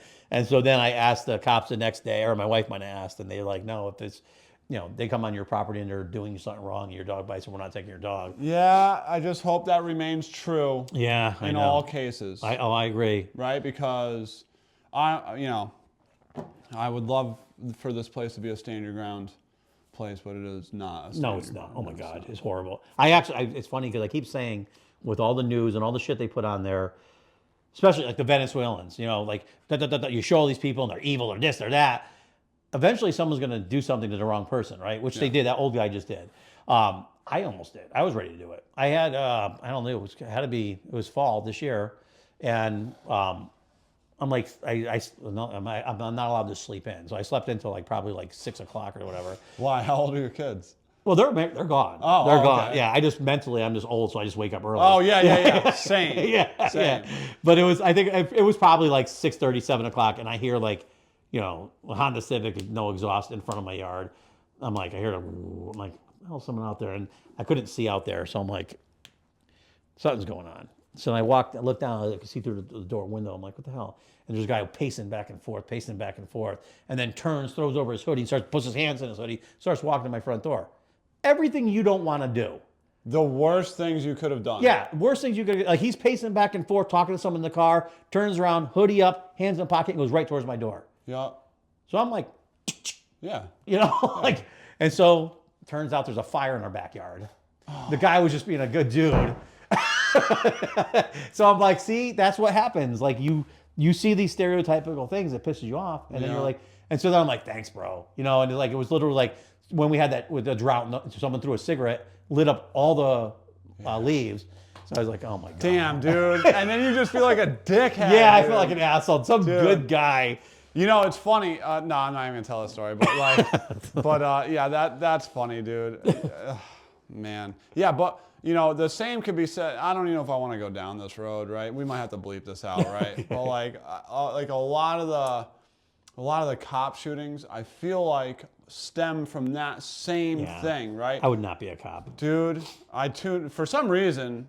Cops and drug dealers, you know, are my two best customers, and I've been around them both enough to know they're the same fucking human beings. Scary. Same stories. They are the same exact people. Yep. They grew up in the same neighborhoods, and then just something happened, and it altered their course. And one of them's a cop, and one of them's a fucking drug dealer. With the same stories. With the same, they know the same people. It's crazy, right? Yeah. And like, but. So I know a lot of cops, right? And they're all shitbags. Like, they're all good human beings, right? Just like, these are the guys that you want, right? But they're all just car guys, you know what I mean? Like, let's not get it fucked up. Like, they're not above anybody, right? Yeah. And like, I feel like a lot of these like conflicts and like shootings that happen, like people. Okay, like when I was growing up, when you were growing up, like I would consider myself, I grew up privileged as far as, you know, I grew up single mother with not a lot of money, but like I grew up nice, right? Not in a shithole, Not in a shithole, right? And I fucking knew that you don't fuck around with cops. Yes. Right? Like right or wrong, right? Yeah, you can make the argument that's not how it's supposed to be. Other countries are doing it better. Okay. Yeah, okay. you just know. No argument at all, sense, right? Yeah. No argument, right? But like, even I knew a white kid, a white privileged kid, right, that didn't have to deal with any of that bullshit, knew that if you got fucking pulled over or talked to by a cop, you don't fuck around. Yes, sir. Thank you, sir. Dude, let's just get hands on the wheel. Let's just get the fuck out of here clean, dude. Yeah, I can't watch all those TikTok things because they're trolling and instigating these cops, and then they're saying they're after them for whatever reason. But I'm like, if you act the same way, you're gonna get the same result. 100%. And that's what I'm saying. I know these motherfuckers. I know these cops, dude. I know these people, bro. I'm telling you, they don't care that you're black, white, Puerto Rican, Chinese, Spanish. They don't give a fuck. No. If they walk up to the passenger side of your car and it looks weird, they're on edge. You want to know why? Because they're fucking regular ass dudes like me and you. Well, you know, another part of it too is it's funny because when I was at the courthouse today, I was just thinking the same thing because I see people and I could read people. And you know that. And I've seen things that most people don't think is even real. You know, like a lot of people could say people don't get shot in Connecticut. It doesn't happen.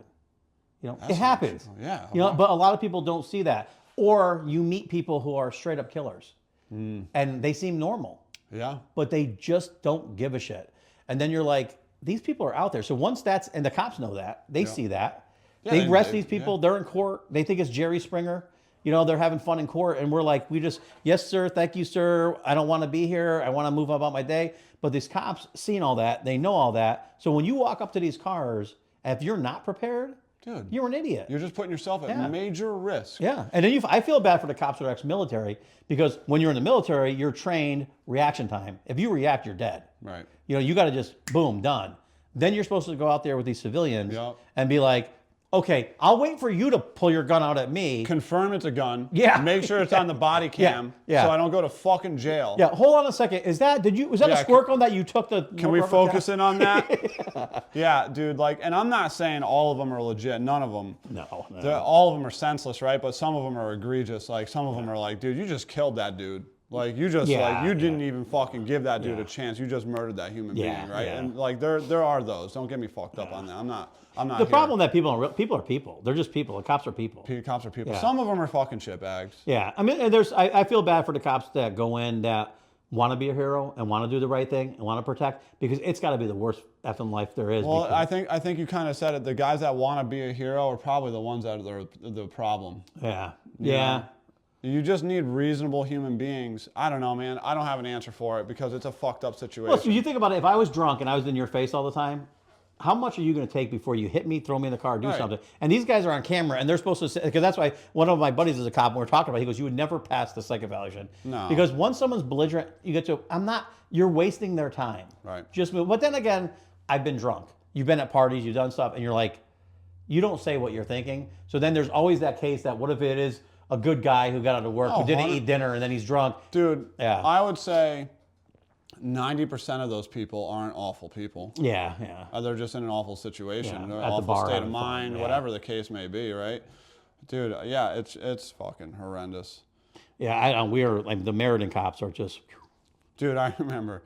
So I always drive 7 Series BMWs because you can get them ridiculously cheap relative to the car that you get, right? Yep. Like C and E class compared to an S class, or like a 3.5 compared to a 7. The big cars are always the cheapest.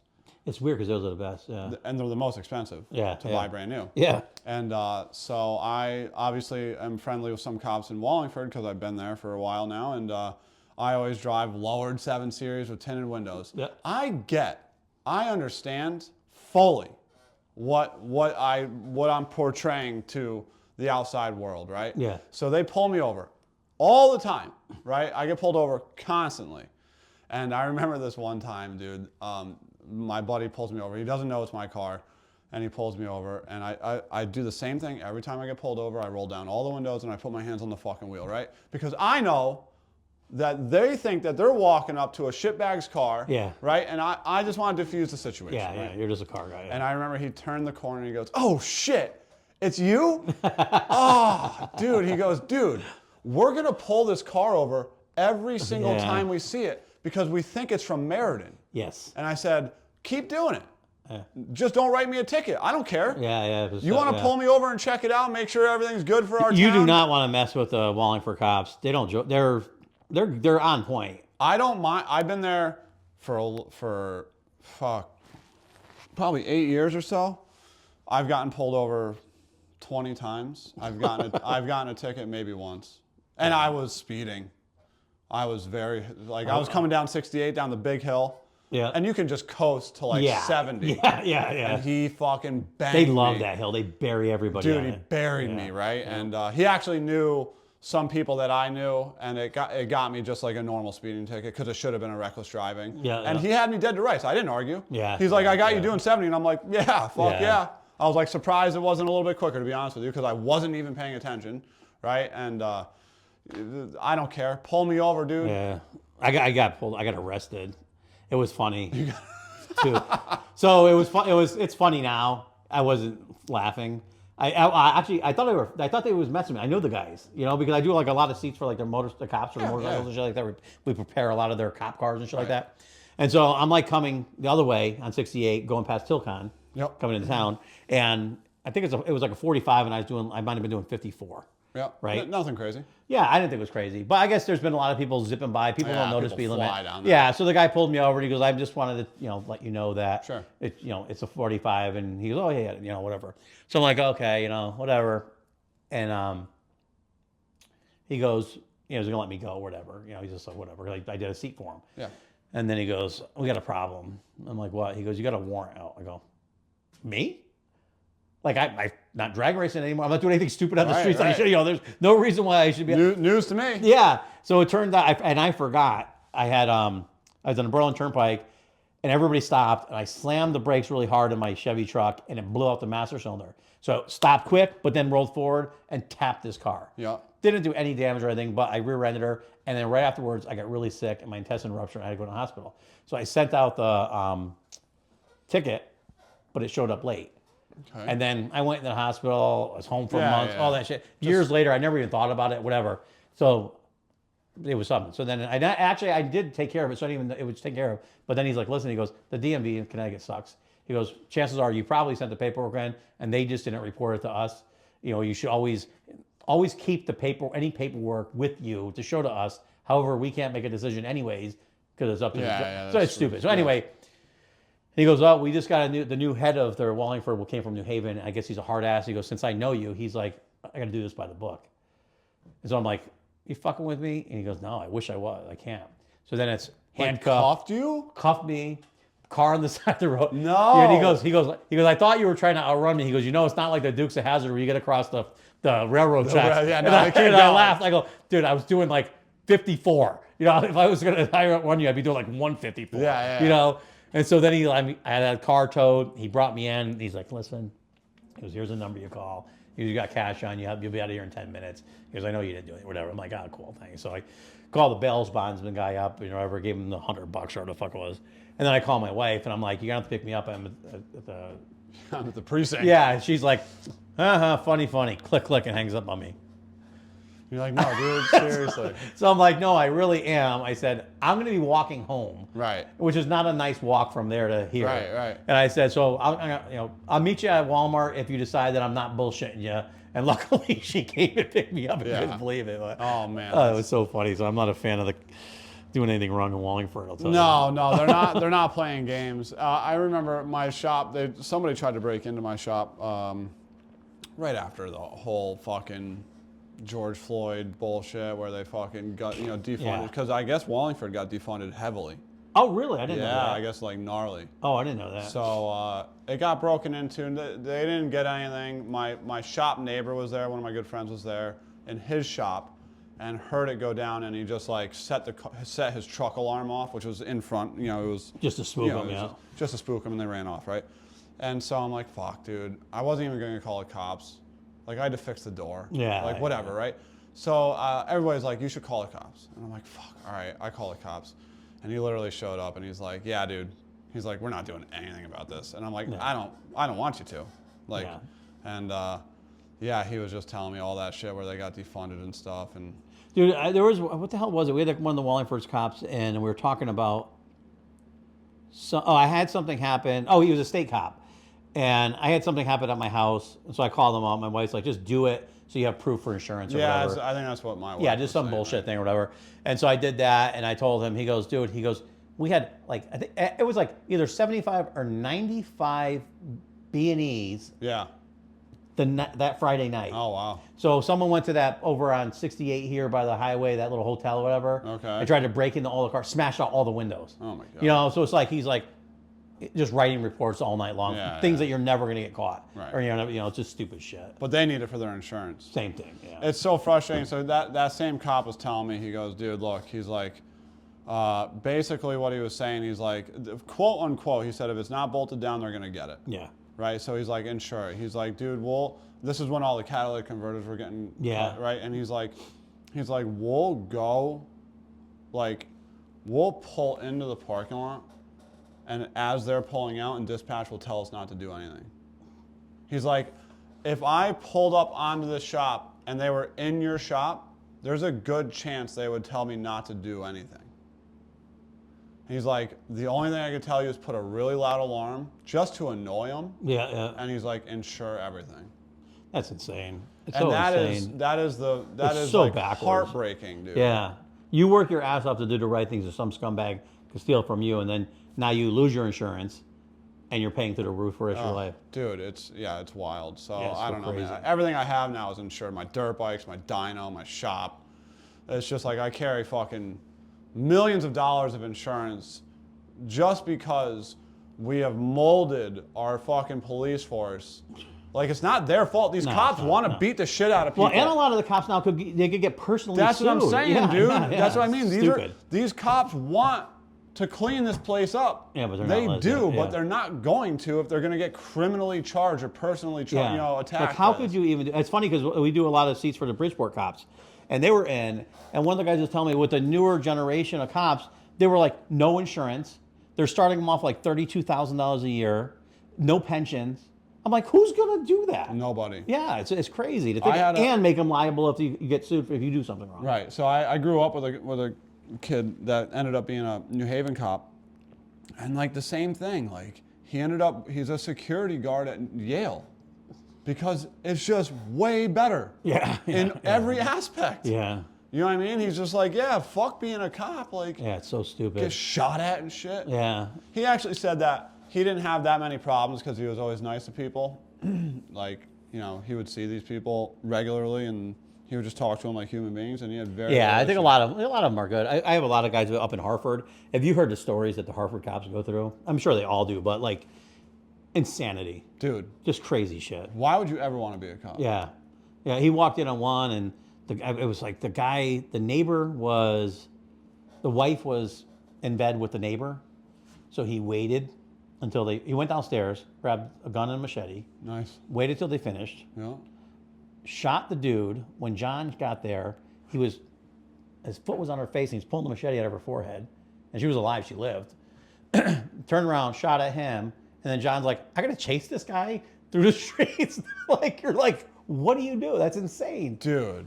Like, insanity. They see shit. I feel so bad for the good cops because some of the shit they see is insane. Bro, there's no, they don't get paid enough money. No. You think, and I always, it's funny because I sit there like I know a lot of firefighters and stuff like that, and you're just sitting there like 2:00 in the morning, and you hear those sirens going off. I'm like, I am so sorry. Like, it seems like the sirens only go off at night. Yeah. Like, and shit, it's like Christmas Eve. Yeah. And these people get up with a smile and go and do that shit. Like, it's crazy. For years. Yeah. I just, God bless them. They deserve more because some of them are doing this. The only thing they get is a tax break. Like a little bit, not like no taxes in town, but like a tax break. And you're like, oh, the volunteer guys? Yeah. Yeah, I don't know what the motivation is there. Is it a tax break? Very mild. They're just good people trying to do shit. Yeah, you think that's what it is? It is, because they're not getting paid for what they do. And it's funny because, like, about our landlord here, it's been on the force, I think, for 45 years or something crazy. And the training that these guys do every year to just be to code or whatever it is, it's a lot. You're giving up like weekends and weekends and weekends just to be able to do your job. Right. And then the shit they see and they have to do, and like, for zero money, it's great. I mean, they're making, because there's nobody doing it. A lot of these, like I think Middletown now, they're making like, I think everybody's getting paid. They're like no more volunteers because they don't have volunteers. Oh, cool. But it shouldn't be. The amount of money we pay in taxes, we should be able to pay firefighters. Yeah, I'll never understand that. Like that's a crazy ask. Yeah, you know what I mean? Like, hey man, like you guys want like safety and like you better do it yourself. I was like my wife had a seizure one time. Luckily, it was only one time, and I just remember when they showed up, it was like, I was so happy to see them. Yeah, like angels. Yeah, and and it's funny. Like our town here, we're lucky. They walk into bad situations, and they handle it really well. They're very nice and calming and good. It's a good town. It is. Yeah, it's really. They don't have much to worry about. I mean, here, not to downplay what they do, but like. Oh yeah, it's not. They're not walking into like shit situations, like shit people. Yeah. You don't have shit bags in here. Yeah. So now, when's the season start picking up for cars? Oh God! The first nice day in March, my phone will be crazy, fucking busy. Crazy. Yeah, I mean it's already picking up because people, the smart guys, if you're listening to this and you're trying to get me to tune your car, do it now. And it's not ready yet. I know it's not ready yet because it's fucking 20 degrees out. You might want to get with me sooner than later because people want to wait till the end of March, early April, and then I'm carrying a 2-month lead time. Yeah. And then everybody's all fucking pissed off. And nothing will change. It's always going to be the same way. It's always going to be the same way. But if you know I'm going to tune your car, just hit me up. Yeah. Just hit me up. Yeah. I don't know what it is. I gave up years ago because I used to run, and there's things to say. Like landscapers don't run or shouldn't run ads in the winter. You're not mowing lawns, and people aren't going to think about it. So as much as you want to get brand recognition and loyal, you do it right when it's happening. Right. But it's this business. Some of my buddies get so angry because they're like, why the hell why does everybody wait till April? Because you know what? They're thinking about putting heat in their house. Yep. Christmas, Thanksgiving, Halloween, Thanksgiving, Christmas, New Year's. Yep. Right? And then it rolls right into January, February, March. 19 degrees, right? Yeah. So fuck January. I'm not going in the garage. Yep. Right? I'm going to buy all the parts. February, you build it. March, you're like, oh, shit, this thing's almost done. Yeah. Can you just squeeze me in? That's when I knew we had a problem, like 20 years ago, maybe longer, is so many people and there's so much good friends that I got to a point where every one of my friends expected me to be able to. Oh, dude. And you can't. You don't. It's like there's too many people. It happens to me every single year. It happens to me almost every single race, right? And like I was telling you off camera, like if you want, there's two ways. I shouldn't say this publicly because everybody's gonna fuck with me on this, right?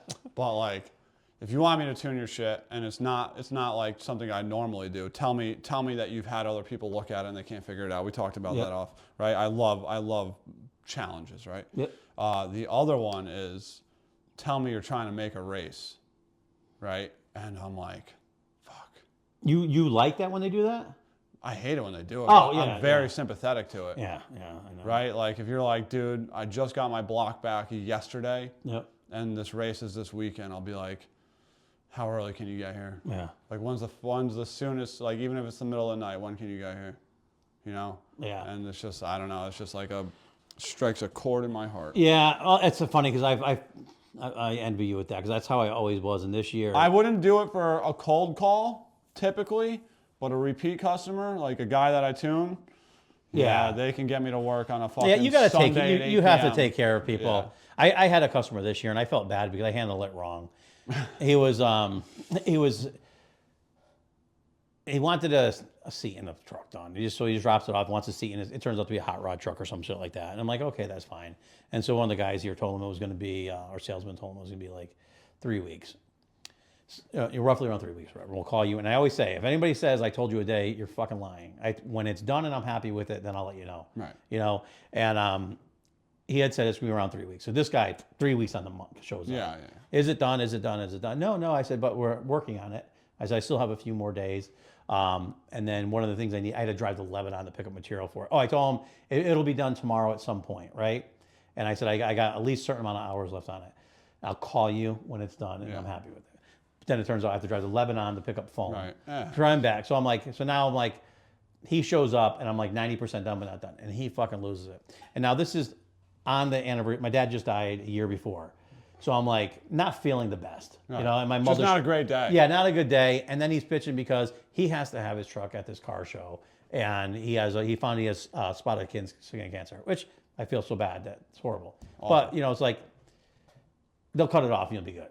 You know, it's like, and he's trying to use that in me. And I'm like thinking to myself, like all day, no matter how hard you're trying to get out of the fact that you know, because I'm always like, you forget about your personal life when you're at work and you're working. There's sometimes you just can't. Yeah. And that was me that day. And I'm the advocate for it and I'm the idiot that was dealing with it. And so he comes in. And I'm like, just take your fucking shit. You get the fuck out of here. Yeah, I'm like done. And then he's yelling and screaming. He goes, you're a fucking liar. I go, listen, so do you want me to rush through this guy's job and do a shitty job so I can get to your job? And then rush through your job to get it done on time so I could rush through the next job? That's not how I work. If you want to find someone else, we do it right, then we move on. I go, you drop this off. It was supposed to be straightforward. Everything was broken inside. We had to weld it in 30 places, fabricate shit. It wasn't exactly, I go, and that's this business. And when I tell you that, people, that every car where we do grows. There's always more stuff. Right. People don't understand that. So anyways, this guy, I didn't handle it like I should have handled it. But we ended up finishing it. Came out beautiful. He was super stoked and happy. And lucky for me and him, I was out getting something when he picked it up. Yeah. The other right, you couldn't fly off the handle. Yeah. And I had it all planned out. I'm like, you cocksucker, you know. And then the guys handled it, and he was happy. They were happy, and everything was good. Everything was great. And you know, it's funny, right? Because like I'll do, you know, right. For example, this guy in Kuwait right now, if he were to hit me up and be like, hey, is the tune-up ready? And it's like, listen, man, I promise you, you will be the first one on this earth to know when it's ready, because I would like to get paid too. Yeah. You know what I mean? Like you don't like want to I'm just holding on, like it's done sitting right here, and I'm like, I'm just gonna fucking wait. Yeah, they think that. I don't want that money. I don't even care about that. You know what I mean? Yeah, no, dude. As soon as it's done, you're gonna be the first one to know, because I'd love to get paid for this. Yeah. Because like I got bills. You know what I mean? People don't understand that. But you know, at the same time, sometimes I do forget shit all the time. Yeah. Dude, it's so funny. This kid hits me up yesterday, and I'm like notoriously bad for like scrolling back. Yep. And he's like, yeah, so you're like, you interested in tuning this thing? I'm like, yeah, that sounds great. I was like, send me the tune. He goes, yeah, I'll send it again. And I'm like, send it again. Yeah. And I scroll up, and he sent it to me like 3 weeks ago. We had the same exact conversation 3 weeks ago, and I'm like, yo, my bad, man. It's hard. And now that I bring that up, I still haven't looked at it. And I'm gonna go home and do it in a little bit because It's funny because I don't know. I miss the days where when I first started and it was easy. You had one-on-one, just a few customers, and you could enjoy it. Because when you get really busy, it's hard to. It's like you're just a person. Yeah. And that's what I tried to explain to a couple of people last year when I was like out of my mind.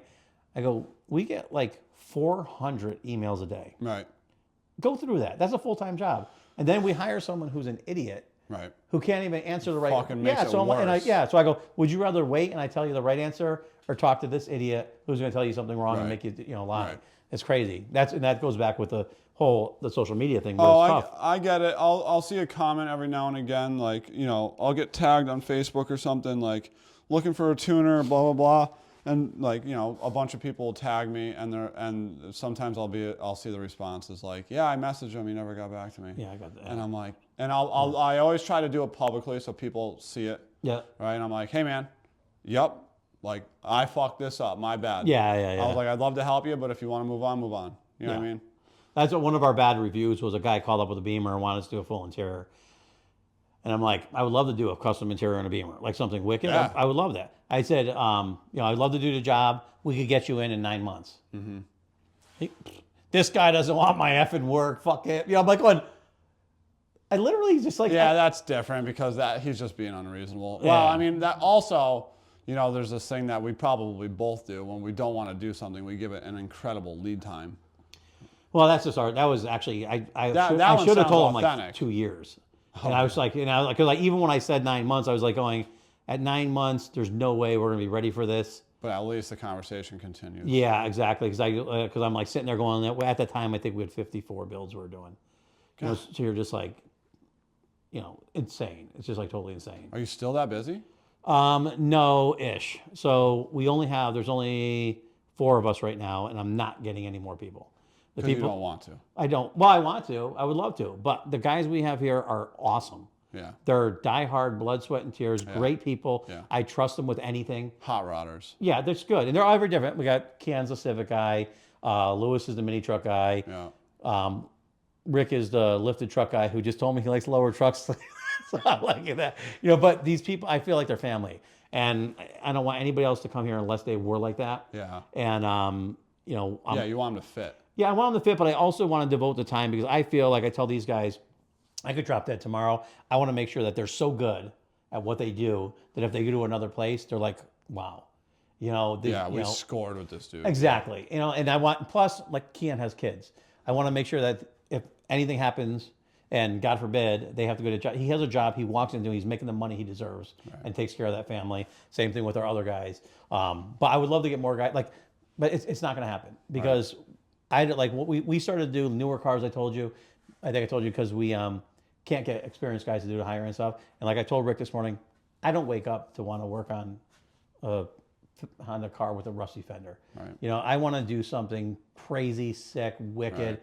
So that's what we're going back to, and these guys are gonna be trained to do all that, and just kind of do what you love or whatever. Right. But and I can't find I bring guys for a job, like when I bring a guy for a job interview, and you say, okay, we're gonna build this hot rod chassis from scratch, right?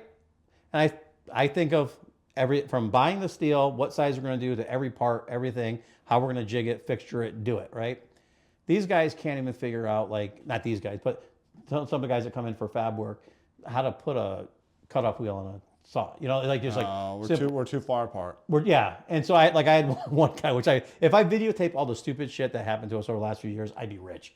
Fuck you, YouTube would be like peering, or we had this one dude come in, right? And he goes, and I got to learn, but he's like, I'm like, wait, I go, hold on. Before we even start this interview, you want to fabricate, right? Yes. I got to make sure you could use a ruler. Because I go, everything we do, we measure. You start from the center, work your way out. Everything's symmetrical. Everything's perfect. I'm 54 years old. I know how to use a I can use a ruler. Come on. So I'm like, great. So I bring him around the shop, show him all everything we do. And 20 minutes in on the way back, he goes, back to that ruler thing? I'm like, no way. No. Back to the ruler thing. He goes, I know the big ones, but I don't know the little ones. He goes, but if you help me, I'm a quick learner. And I'm like, you're 54 years old. You've been fabricating your whole life, and you don't know those little lines in between the inches. Or you don't know metric? 1, 2, 3, 4, 5, 6, 7, 8. You know, it's like crazy. So I was like, oh. Dude, I had this one friend years ago.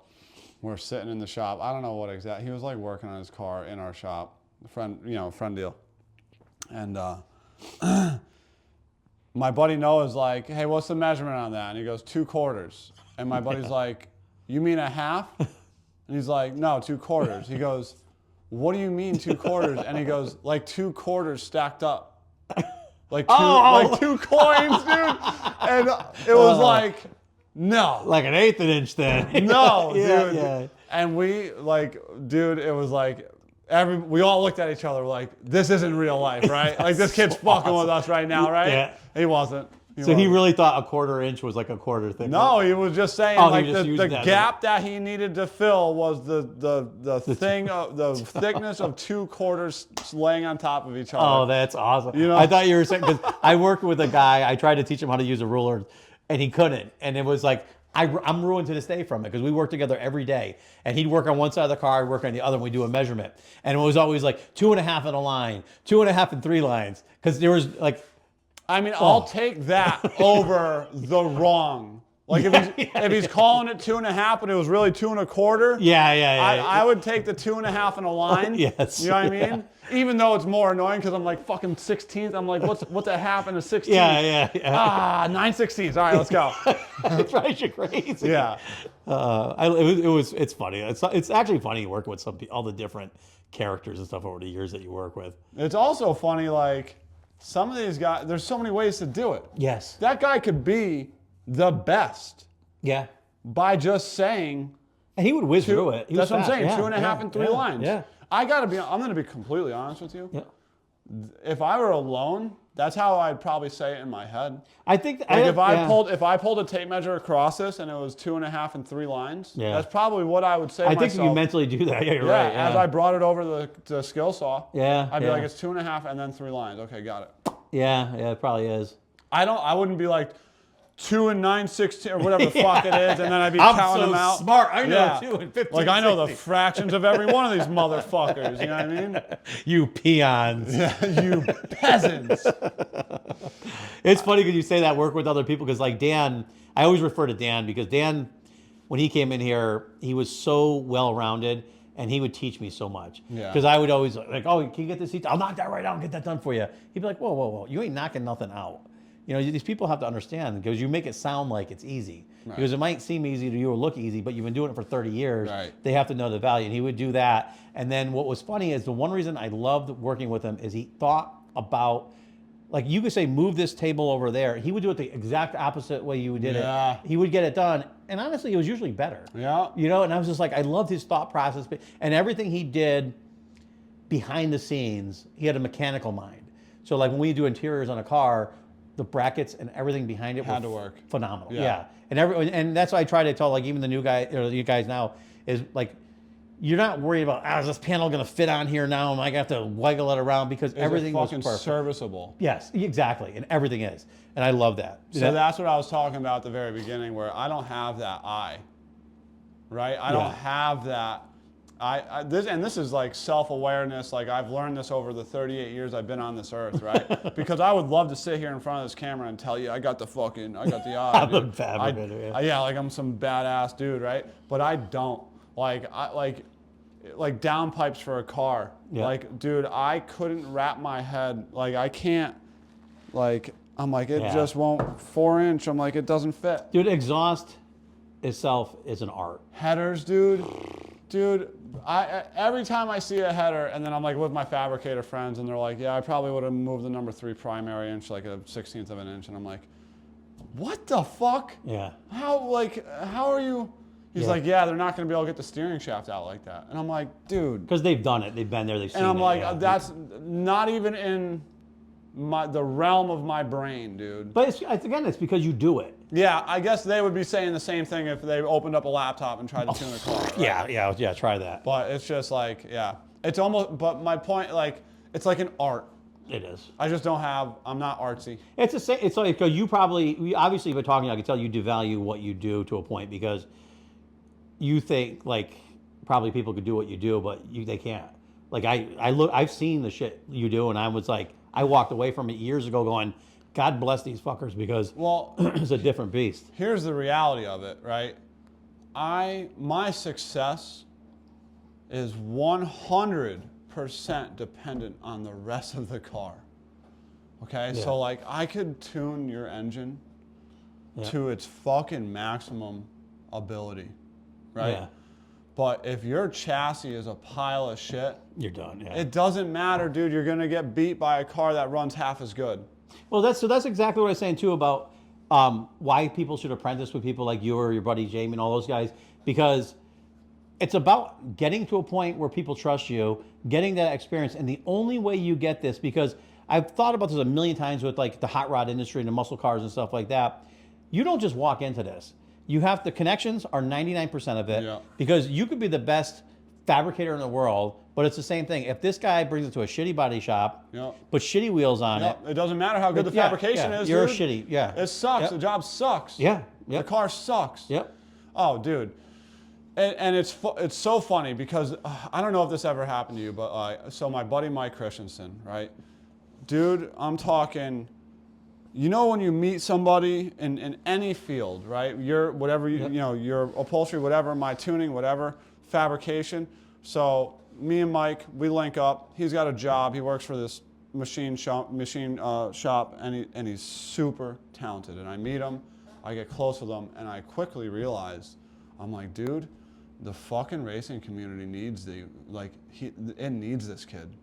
Like, he is top 3%. Yeah. Like, that's how smart he is. And you want to encourage him and get him in. Like, he can run a fucking CNC, an end mill, grab a laptop, fucking make a 4-link bracket. Like, this is the guy. That's the new breed. This is the dude, right? You don't come across these dudes. Like, I'm good at tuning cars. Yep. John Little is unbelievable at building cars. Yep. You know, like, we all have our things, right? And then there's these dudes like Jamie Miller and Mike Christensen, and like these dudes, right? These bad dudes that just are the complete package. Yeah. Right?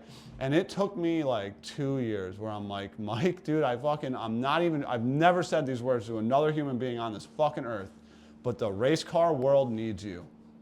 I'm like, you are wasting your life. I don't care how much money you're making, bro. Yeah. I'm telling you, whatever machine shop you're working at, we need you, dude. Like, I'm not even saying I need him today. Like, I have nothing I can do for you, but I'm just telling you, the racing community will be better with you. Well, I am worried about that, especially with the machining. Is like, because when we grew up, there's a lot of machine shops compared to what there is now. They were all of them at some point were into performance, and they were always about pushing the limits and doing stuff. And even though the technology wasn't there, it was more hands-on and simpler.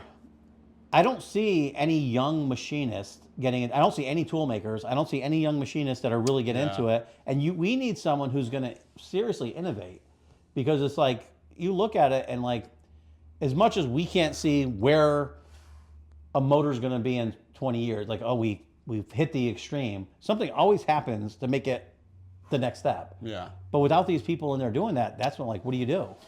Yeah, it's, you know, the further along we go, the more and more that, I mean, right now I think we've got a lot of good machine shops out there. There's a lot of awful ones too, don't get me wrong, but like, you know, it's still there, you know.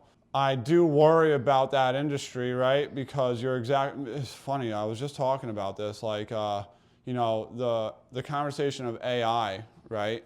AI is a little bit different because the potential of it is so vast, right? But like, you could almost apply like what we're seeing with AI right now. Like, we're seeing like people's jobs like potentially going away, right? But if you were to fucking ask a tool maker or a fucking Bridgeport guy in the 70s and 80s about CNC, it's the same thing. And that's tragic because those dudes are gnarly, right? But really what happened is instead of tool makers and Bridgeport guys, we now have CNC programmers. Yeah. AI is a little bit different in the sense that has so much potential that it could basically do Rewrite everything. like, you know, every sci-fi movie we've ever seen, right? It would just render humans useless. Like, we don't need you at all. Like, we can mine the ores and build the plants and make it all ourselves. We don't need humans at all, right? There's that potential. But for a very long time going forward, AI will need humans. Yeah. So I do agree with you in the sense, like, yeah, it's tragic that, like, kids aren't getting into machining anymore, right? But, like, somebody's got to be writing these programs. I think that, so I think machine shops are doomed just because I did some work for the military, some military guys that do that. And the technology that they've been working on for a long time with the 3D printing of steel, I never saw the parameters of how amazing it is. And actually in real life application. So one of the guys brought this sphere he made, right? And so the computer, A sphere. it's a round 3D printed sphere, right? Yeah. And it has flow valleys through it. Okay. What they tried to do is they said, we need to have this at a certain pressure or whatever the hell it is. I'm talking way, like, I have no fucking idea what he knows. Right. You know, I'm just trying to, in my retardedness, say it. So basically, he brought me a sphere and he says what they did is they said, this has to have this specific flow or whatever, you know, properties. By machining it with typical machining, you can't take a sphere and have these valleys crisscross and do this stuff. What they do is they have a valley go in and break off into a 90-degree angle. And there's a whole term for it. Plug in, there's a whole thing about it. Yeah, I don't know. Like plugs and galleys. Yes, you're right. Yeah. It's like something like that. Yeah, you got to come in from another angle. Yeah, and it reduces and then you plug it. Yeah, but then it reduces it at a specific rate, and it does a certain thing. All stuff that you cannot do with modern, aside from 3D printing, modern equipment. Right. So you think about how we like, and I was watching a show on it where they're saying like they asked AI to generate specific things, and it came out with things totally nothing like we'd ever think. Like I think some things like applications that make things fly, and they don't look like anything we would even think of, and they work. So there's ways, like we're stuck on combustion motors the way we see it. Yeah. And we're trying to advance the next cylinder, the next cooling. Don't even get me fucking, dude. There's like technology I think that would revolutionize everything we're doing. 100%. Yeah, and 100%. I think that probably would be fun for someone, but then, you know, we're going to be archaic. Hopefully we'll be dead. Yeah. I'd like to see it. Although I don't like to see half the shit I see now. It fucking makes me sick to my stomach. You know, I don't know, man. You know, with all the uncertainty in this world right now, who the fuck knows? Yeah. Right? Like, you know. Well, it's funny. You look at exhaust.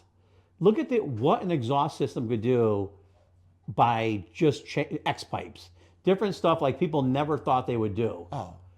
You want big pipes coming out the back, heavy pipes out the back. Then someone's like, well, actually, we're using thinner pipes. We're doing them into X. And you're like, well, you're going to bind it up. You're going to do this. You're going to do that. Next thing you know, it has this flow rate that's amazing.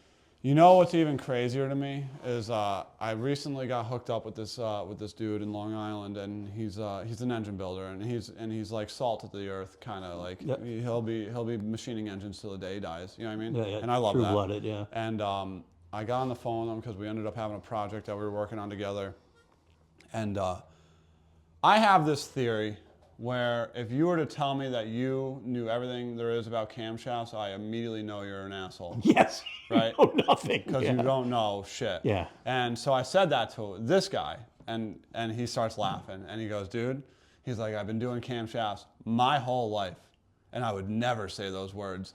And we had probably an hour-long conversation, and he taught me more about camshafts than I've ever known in my entire life. Yeah. And I'm like, dude, so yeah, same thing. Yeah, like what you were saying with the exhaust, like you could apply that, like you think that like this is the best we could do. We're not even fucking close. Yeah, not even close. And we're talking camshafts. We're talking shit we've been making since the very first 100 engine. years. Yeah. And to this day, somebody could make one better. Yeah. And it's funny because a lot of it's like little leap. Like you look at, like we talk about the carburation with the nitrous and shit like that, and the Pat Musey and stuff like that. And you're like going, well, you've been doing it for so long. How are you going to get better? Yet they keep getting better. Yeah. You know, and you're like, it's like as archaic as the carburetor is with all the EFI stuff and all the computer stuff, they are still doing shit that's like amazing. Dude, You know? carburetors are another thing. Yeah, it's Like, insane. you want to think carburetors are just like some retard dinosaur shit. Dude, Yeah, fix one. go fix one. I was going to say, go Google what a carburetor does. Like, Yeah, really yeah, what yeah. it does with air bleeds and valleys and Oh, shit. fuck yeah, yeah. And fucking flow heights. And, like, what the float height means for the jet size, because it's essentially affecting the fuel pressure against the jet. Yep. Like, dude, like, you're like low pressures and high pressures. And you're like, you know, we get used to being able to buy a carburetor from a carb guy and put it on the car and it's fucking on the money. Yeah. Right? Yep. And you're just like, yeah, because it's a carburetor and carburetors just do what carburetors do, right? And you're like, no, dude, not even fucking close. Yeah. So I have a bunch of customers that will approach me and they have carbureted, you know, whatever, nitrous big blocks, right? Yeah. And they either want to put it on fuel injection or it already has an easy, you know, whatever. And my argument is the same. I say, how good does it run? And they go, fucking amazing. I said, leave it carbureted. Yeah. I was like, we can control everything else, the nitrous, the coils, the ignition, everything, all the data acquisition, we can do that. We don't need to control the fuel. You have a dialed carburetor. Do you know how hard I will have to work to not even get as good as a good carburetor? Yeah, yeah. Right? Like, Yeah. That's a fact. Like, you make the most horsepower on carburetors. Yeah. Fact. End of story, right? So, like, I'm not talking you out of your carburetor, buddy. But, like, at the same time, if this thing runs like fucking shit, Yeah, you look like an asshole. get rid of the motherfucking carburetor. Well, it's funny you said that because of that blown injected Hemi that we did. Dan is a carburetor guy. You know, he ran Angley's induction system. He's like, he knows carbs incredibly. And he told the guy when he first came in, he's like, listen, he goes, let's pull this off, put a carburetor on it. We'll have it running beautifully in a day. You drive your car and enjoy it. And Joe's like, he went to a show and the guy from Hillborn is there. He's like, oh, you got that? You gotta buy our, you have to buy this. And then Joe buys it because he's a good dude, and it is cool. You want, you know, you remember these guys have been around forever. You see them at the track, so he's like, I gotta have it. Hillborn's done, by the way. Are they really? Holly bought them, right? Yeah, but I think They had shut it down. Holly shut They it didn't down. merge. They didn't work together well at all. Oh, really? It was horrible. That was our biggest nemesis. Is that I loved Hillborn, old shit, you know, all the velocity stack shit, and all that stuff. But then you take the as soon as the Holly and Hillborn were working together, they were having major issues integrating the computers and having stuff work, and it was just horrible. We dealt with the guy from Hillborn, which he was a good dude, if he watches this. Yeah, it wasn't his fault. No, it wasn't his fault. He was a great guy. And I tell you, you're going to laugh. So Dan and I took, I want to say 50 or 60 hours to tune that car just to idle. Yeah. Right? This guy's like, that's amazing. He was at the last 3 shops that was at. And meanwhile, Dan had said, get rid of the set, just put a carburetor on it. At the last 3 shops it was at, they couldn't get it. It was surging 3,000 RPM. So wait, it had a set of Hillborn individuals on top of a blower? No, it was just their setup. It was just their Hillborn. It was Hillborn and injection, Holly computer. Oh, It was a weird setup. When was this? 8 years ago, maybe 9 years ago. So basically, nobody could get the tune to work or whatever. A couple of guys got it close and it would just white out. I know nothing about it. All I know is we worked for like 60 hours, got it doing it. The guy from Hillborn says, I can't believe you guys got it that close. I couldn't either, because when I realized that we were, like I told you, we're only looking at the 2D spectrum. It was a freak of fucking God that this worked. Yeah. So we sent it to him. He goes, I can't believe you're like 90%. He goes, or 95%. Let me dial in that last 5%, right? So we're like, okay. Sends back the tune. We upload it, fire that thing up. It goes to like 8,000 RPM, and we can't shut that motor off because it happens we're used to starting it up and shutting off and everything. And once we're like, this injected motor is just running. Like, you kill the power, it's still running. Like, I don't know what the hell to do. It's like what do you do? And so now we're like, we're going to blow this fucking motor. You know, and it was only 900 horsepower or whatever, but we're like, yeah, you only get a couple seconds of that. yeah. And I'm like, holy shit. And I don't even remember what Dan did. It blew the blower belt off it. Thank God. Yeah. And so then Thank fucking God. Yeah, that's what saved it. Yeah. And so we thought the bottom, everything was trash. But anyway. Yeah, because that thing would be running 30 pounds of boost. Yeah. With no load on it. Yeah, it was insane. It was like, and we're like shitting bricks. Yeah, you just got to walk outside. We did, yeah. We were like shaking. But it was funny. So Dan, that happened. And Dan said, right out of the gate, Dan knew. And I should have just stood behind him and said, listen, Joe, whatever Dan says, just do. Right. You know, because he's like, we could spend endless hours on this thing and do it. You spend all your money. He was already at like 30,000, I think, between buying it, the shops that he went to, paying 10,000 to get it, and then leaving, not running. And then when we got the car, it wasn't even just a motor. Like someone put flow valves on the brakes, and they put them on so that you would pump it and couldn't shut your brakes off. Instant permanent line lock. Yeah. Sick. Yeah, and they use flex lines from the entire brakes were flexible brake lines. And so we're like, someone asked, it goes, can you do that? And I'm like, I honestly don't know, because I've never seen someone stupid enough to do that.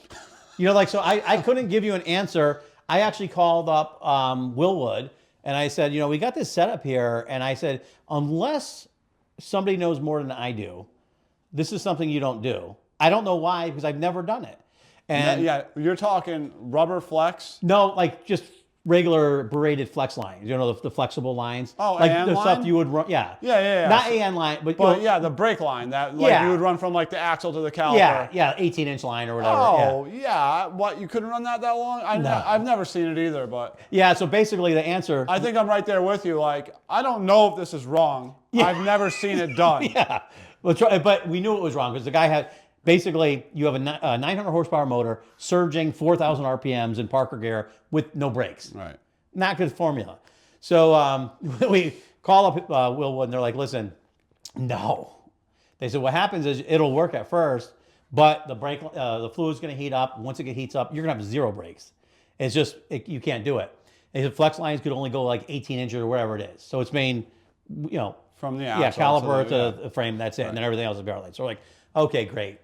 You know, did that, fixed that. Hardline it, right? Yeah. Good, done. But then we went through the tune, which maybe you would know. So basically, with that tune, because Joe's like, no, I have so much money into this, I have to have this. Even though Dan's like, we'll put this carburetor on here, you'll drive this thing and never have a problem. Okay, so I understand. It was injected, and Dan wanted to make it carburetor. Yeah, he's like, yeah, I wouldn't argue with him. Yeah, and he's just and Dan knows his shit. I mean, he's been doing race boats with blown motor, so he knows it. And so were the injectors above the blower or below the blower? Like, was the Hillborn stuff on top and all the injector was on top, or did it have a plate underneath the blower? I think they were on top. Yeah, they were probably on top. Yeah, I think they were on top of that one. Which is, I know exactly what you're going through. Yeah, and so basically, we finally got that tune right. That happened. We redid the tune like another 60 hours. We don't know what you probably could have done it in a minute. Right. But for me, it was retarded, and also retarded. Right. And then for some reason, every time you'd kill the car, it would sit, it would wipe out the tune. Oh, that's a Holly. That's a Holly deal. So, okay. And the problem we had, I'm thinking, was it a bad computer? But the problem is they, honest to God, put the computer here, built the fucking car around it. Dashboards and ACs and all. So I'm like, in order to do it, we have to pull the whole car apart, everything apart to get to it. And so I'm like, Joe, do you really want us to do this? And he's like, nope. Carburet it. And that's abort. It. Yeah. And finally at that point, and now the car's carbureted. He's been driving it for 8 years. Loves the car. Dude, I'm gonna tell you, man, a good carburetor's hard to fucking. I mean, so like it was probably chasing itself with the closed loop idle and the closed loop fuel. Yep. Right. So it was like, it would see a surge, it would pull all the idle valve out of it, and then it would go the other way. It would be under idle, so it would cram it back, and then it just oscillates, right? And and it multiplies, and it just gets worse and worse. And And there were, so Holly and Hillburn were saying, one, they put like, I forgot, I think they had NGK oxygen sensors or something like that. Yeah, see, there's your first problem. Like, you shouldn't even be looking at the O2 sensors at idle on a setup like that. Yeah. Like just put fuel in it or away from it until it runs the best, right? Like, square the timing off, right? 30 degrees, like flat timing. Yep. Right? And put 45 pounds an hour of fuel in it, right? Just carburate it. Yeah, right? yeah. Just dumb it. Yeah. Right?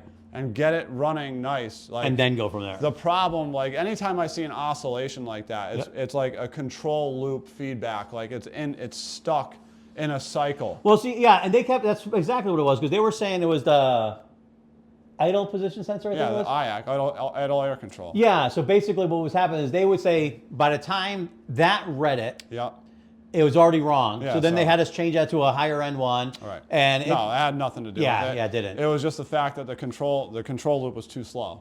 But and you know, another problem is that Holley specifically, and this is way inside stuff, Yep. right? You can't put the closed loop, you can't put the idle control in open loop. So like every ECU, Yep. right? When you go to tune a car, right? You put everything in open loop, meaning the ECU makes no adjustment. If I put a value of this in this box, this is what it is. No, there's no adjustment. There's no feedback Yeah, done. Yeah. from the O2 sensor. There's no feedback from anything. It is what it is, right? Yep. Holley, you can't put most shit into open loop. So it's constantly self-adjusting, which every computer does, but every other computer allows you to shut it off so you can get it dialed in. And that was a self-learning because they said Yeah. if it was a LS or a 350, 302, something Right. simple, the self-learning shit works. Right. But when you're talking a blown Right. injector, it can't learn. Right. Yeah, so you turn that shit off. And you can't do on theirs. You can turn the learning off as far as the fuel's concerned, but you cannot do it for the idle. Which, that situation that you're talking about right now has gotten me so fucking frustrated. You've dealt with that. Oh, a million times. No shit. Because you're just like, dude, I just want to put... A lot of times I'll just unplug the idle valve and just be like, okay, stop what you're fucking doing. Yeah. Let me figure out if I'm even close on ignition timing and fuel before I even introduce a new factor of an idle control valve. Like that's just, like you're trying to figure all these things out. Like when you first start a car, right? Yeah. Like especially a combination. You need your baseline, basically. Dude, Yeah. like, you know, you get these combinations that aren't cookie cutter, right? And you're like, dude, I don't know if this thing wants to idle on 15 degrees or 35 degrees, right? And like small block Fords are great for this because like you get some heads that'll idle on 30 degrees Yep. and you get some heads that want to idle on 12, right? And like, maybe I should know this at this point, but I don't. I don't know which heads want what for idle, you know what I mean? Yeah. So, you know, you fire up a car, you square it off, right? Just like I was saying. You give it, let's just give it 20 degrees because it's in the middle of everybody, right? Yeah. And you square off the fuel and I tell everybody the same thing. I said, when this thing starts, I don't care what RPM, do not let this thing stall.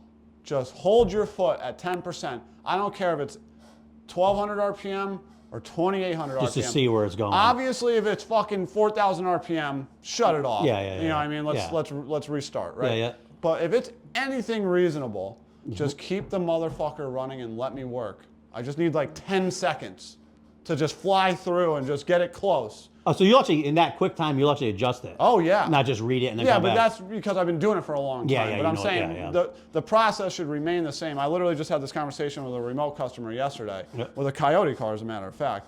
I'm like, dude, turn it all off. Turn it all off. I'm not saying we're not going to use it. I'm just saying if we're having an issue, let's just eliminate variables. Yeah, step by right? step, yeah. And let's just get back to like, give it fuel, give it spark, give it air. The basics. Yeah. Yep. And then once you get it like idling, yeah, okay, turn it on. Well, it's funny because Dan did the blown injector Hemi in my car they had, and that was a fast system, zero problems. Yeah. Ran like a son of a bitch. Fast has a lot more. You have a lot more parameters for the idle control than you do the Holley.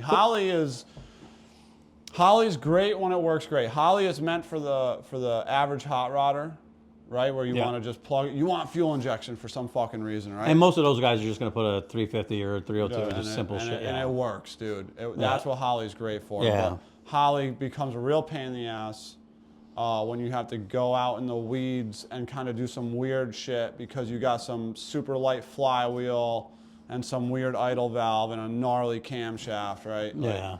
That's when Holley All becomes, that, you know, that's when you're like, damn, this thing's kind of a pain in the ass because they tried to make it so easy for everybody. Yeah. Yeah, I guess you know their place because Holley, like, they pretty much dropped everything, put everything into the LS platform. I mean, they got like books devoted to just the LS shit. Yeah, LS stuff is so annoying. I'm so annoyed with LS stuff now. I've been... You're just done with it. Dude, it's like everything. LSs are great for like 12 to 1400 horsepower. Anything beyond that, it's all the same money. Oh, really? And, you know, it's not... LS may not be the best option for you. So if you want to go like serious contender, Huge motor. I would never do an LS. So what are they going for? Like 60 grand for like a decent motor or something like that for one of those cars now? Yeah. Around that area. Yeah, 60 grand for any small block. Yeah, and you'll get a lot of nice big blocks for 60 grand. Yeah. Yeah, that's the price. Yeah. You're right there. Yeah, because you could spend 120 easily. You could, Yeah, but I mean. Well, that's why like the Nelson one's got to be up there like that. Oh, I bet you the Nelsons are more. Yeah, that's insane. I'm sure they have tiered packages, and I'm sure their pricing is not publicly available. No, yeah. So I saw this ad in 1986 for 2,500. Yeah. But yeah, I mean, you could spend a ton of money, but 60 grand gets it done for most racing. Yeah. There's a lot of money, but it's funny because like when my dad was doing those modifieds 40 years ago, they were 25,000. Right. You know, and that was just a regular SK modified. You know, that's a lot of money back then. Yeah, and I think they're 80 now. Yeah, I believe it. And then you have the handful. Anytime you put the tighter and tighter that the rule set becomes, it's harder to get. Yeah. Well, the more expensive shit is, because then these companies will build specific products for that, and then those products become in the rule set. So you're almost guaranteed having to buy them, right? So like Ultra Street, for example, is a class, and it was originally intended to be more of a budget-friendly class. But what had happened is they put a turbo limit size, as all classes do, right? So it's a 76 millimeter turbo limit. Well, now companies make $6,000 Ultra Street legal 76 millimeter turbos that are bad to the fucking bone, right?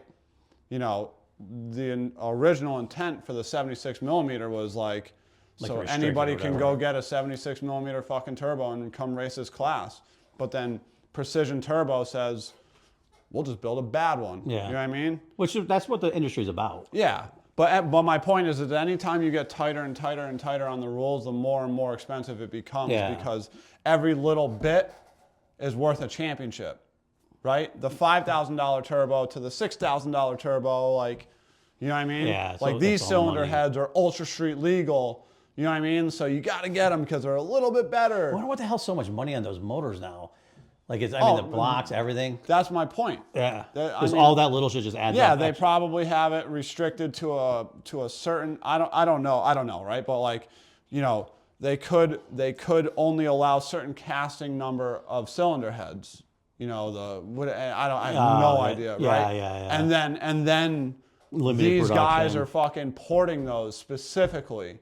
Right? So like you can't even find these fucking cylinder heads anymore because they bought them all. You know what's funny too is I don't think about, like, when you talk about porting, right? Like I think about porting like 30, 40 years ago when I worked at the machine shop. It was massive amounts of time.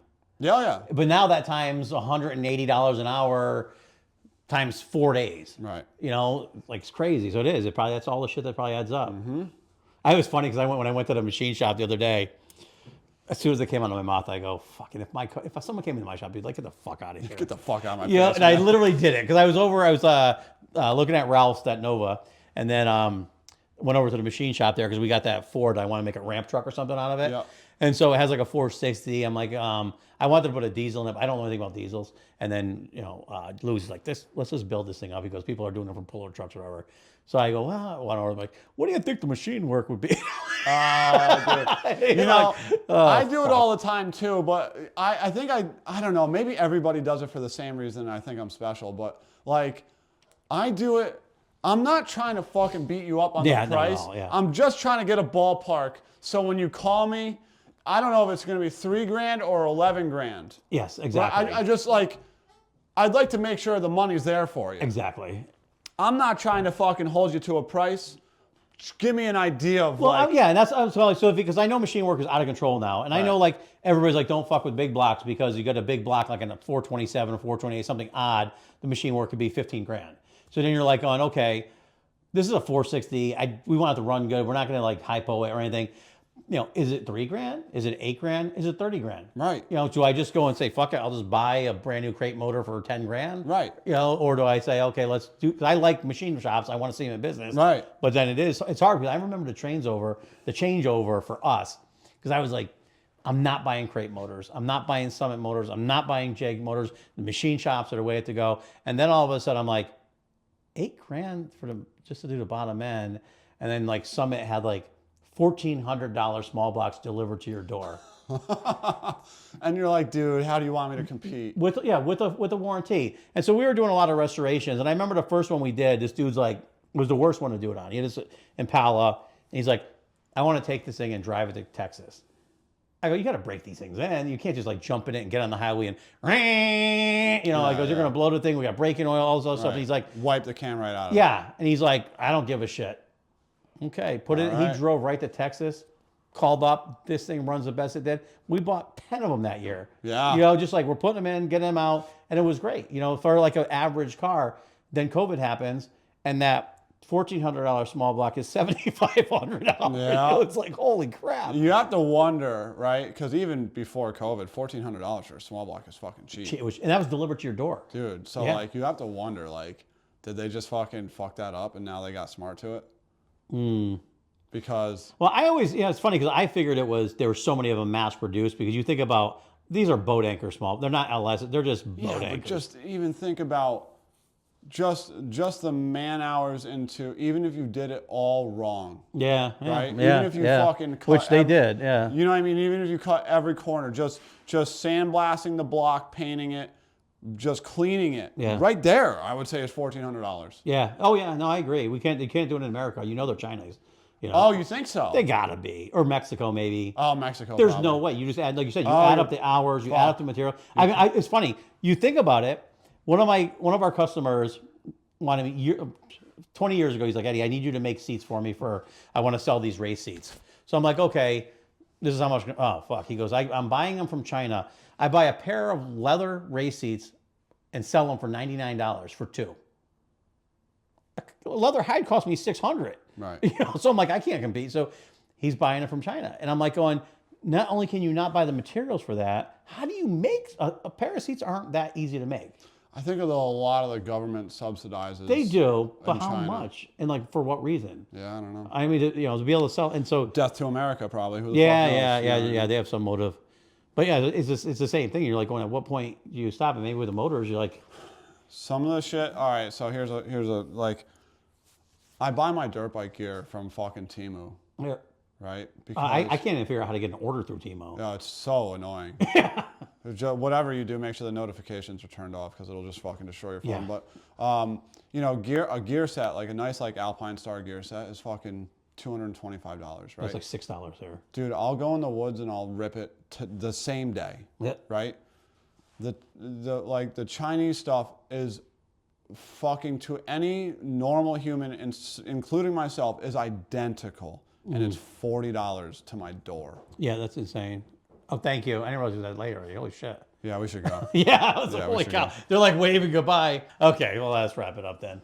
We'll have to continue at another time. Yeah, dude, I'll come back. Fuck, you're right down the road. We're neighbors. Yeah, I know. That's pretty cool. Yeah. I was so excited. When you came in, I'm like, looking, I go, oh, shit. I was texting Derek. That's awesome. Yes. I had a great time, dude. This was sick. Oh, I loved having you. Yeah, oh, man. I really appreciate you coming on. Some like Chinese shit, whatever off-color shit I said. No, I don't do that Bootleg shit. Burton says, fuck China. What was that? We got a question. Oh, okay. What's that? We got a little bet going. Oh, let's hear it. Horsepower that truck makes. There you go. What do you think it makes? He says 7. Under 7. Another guy says 8. I say about 650. 600 to the tire. It's a pump gas stock motor. It's completely stock motor I win. with a can. He wins. I'm still better than Keon. Oh, my God. Are we good? Or Yeah, do we yeah, need we're to good. do an outro?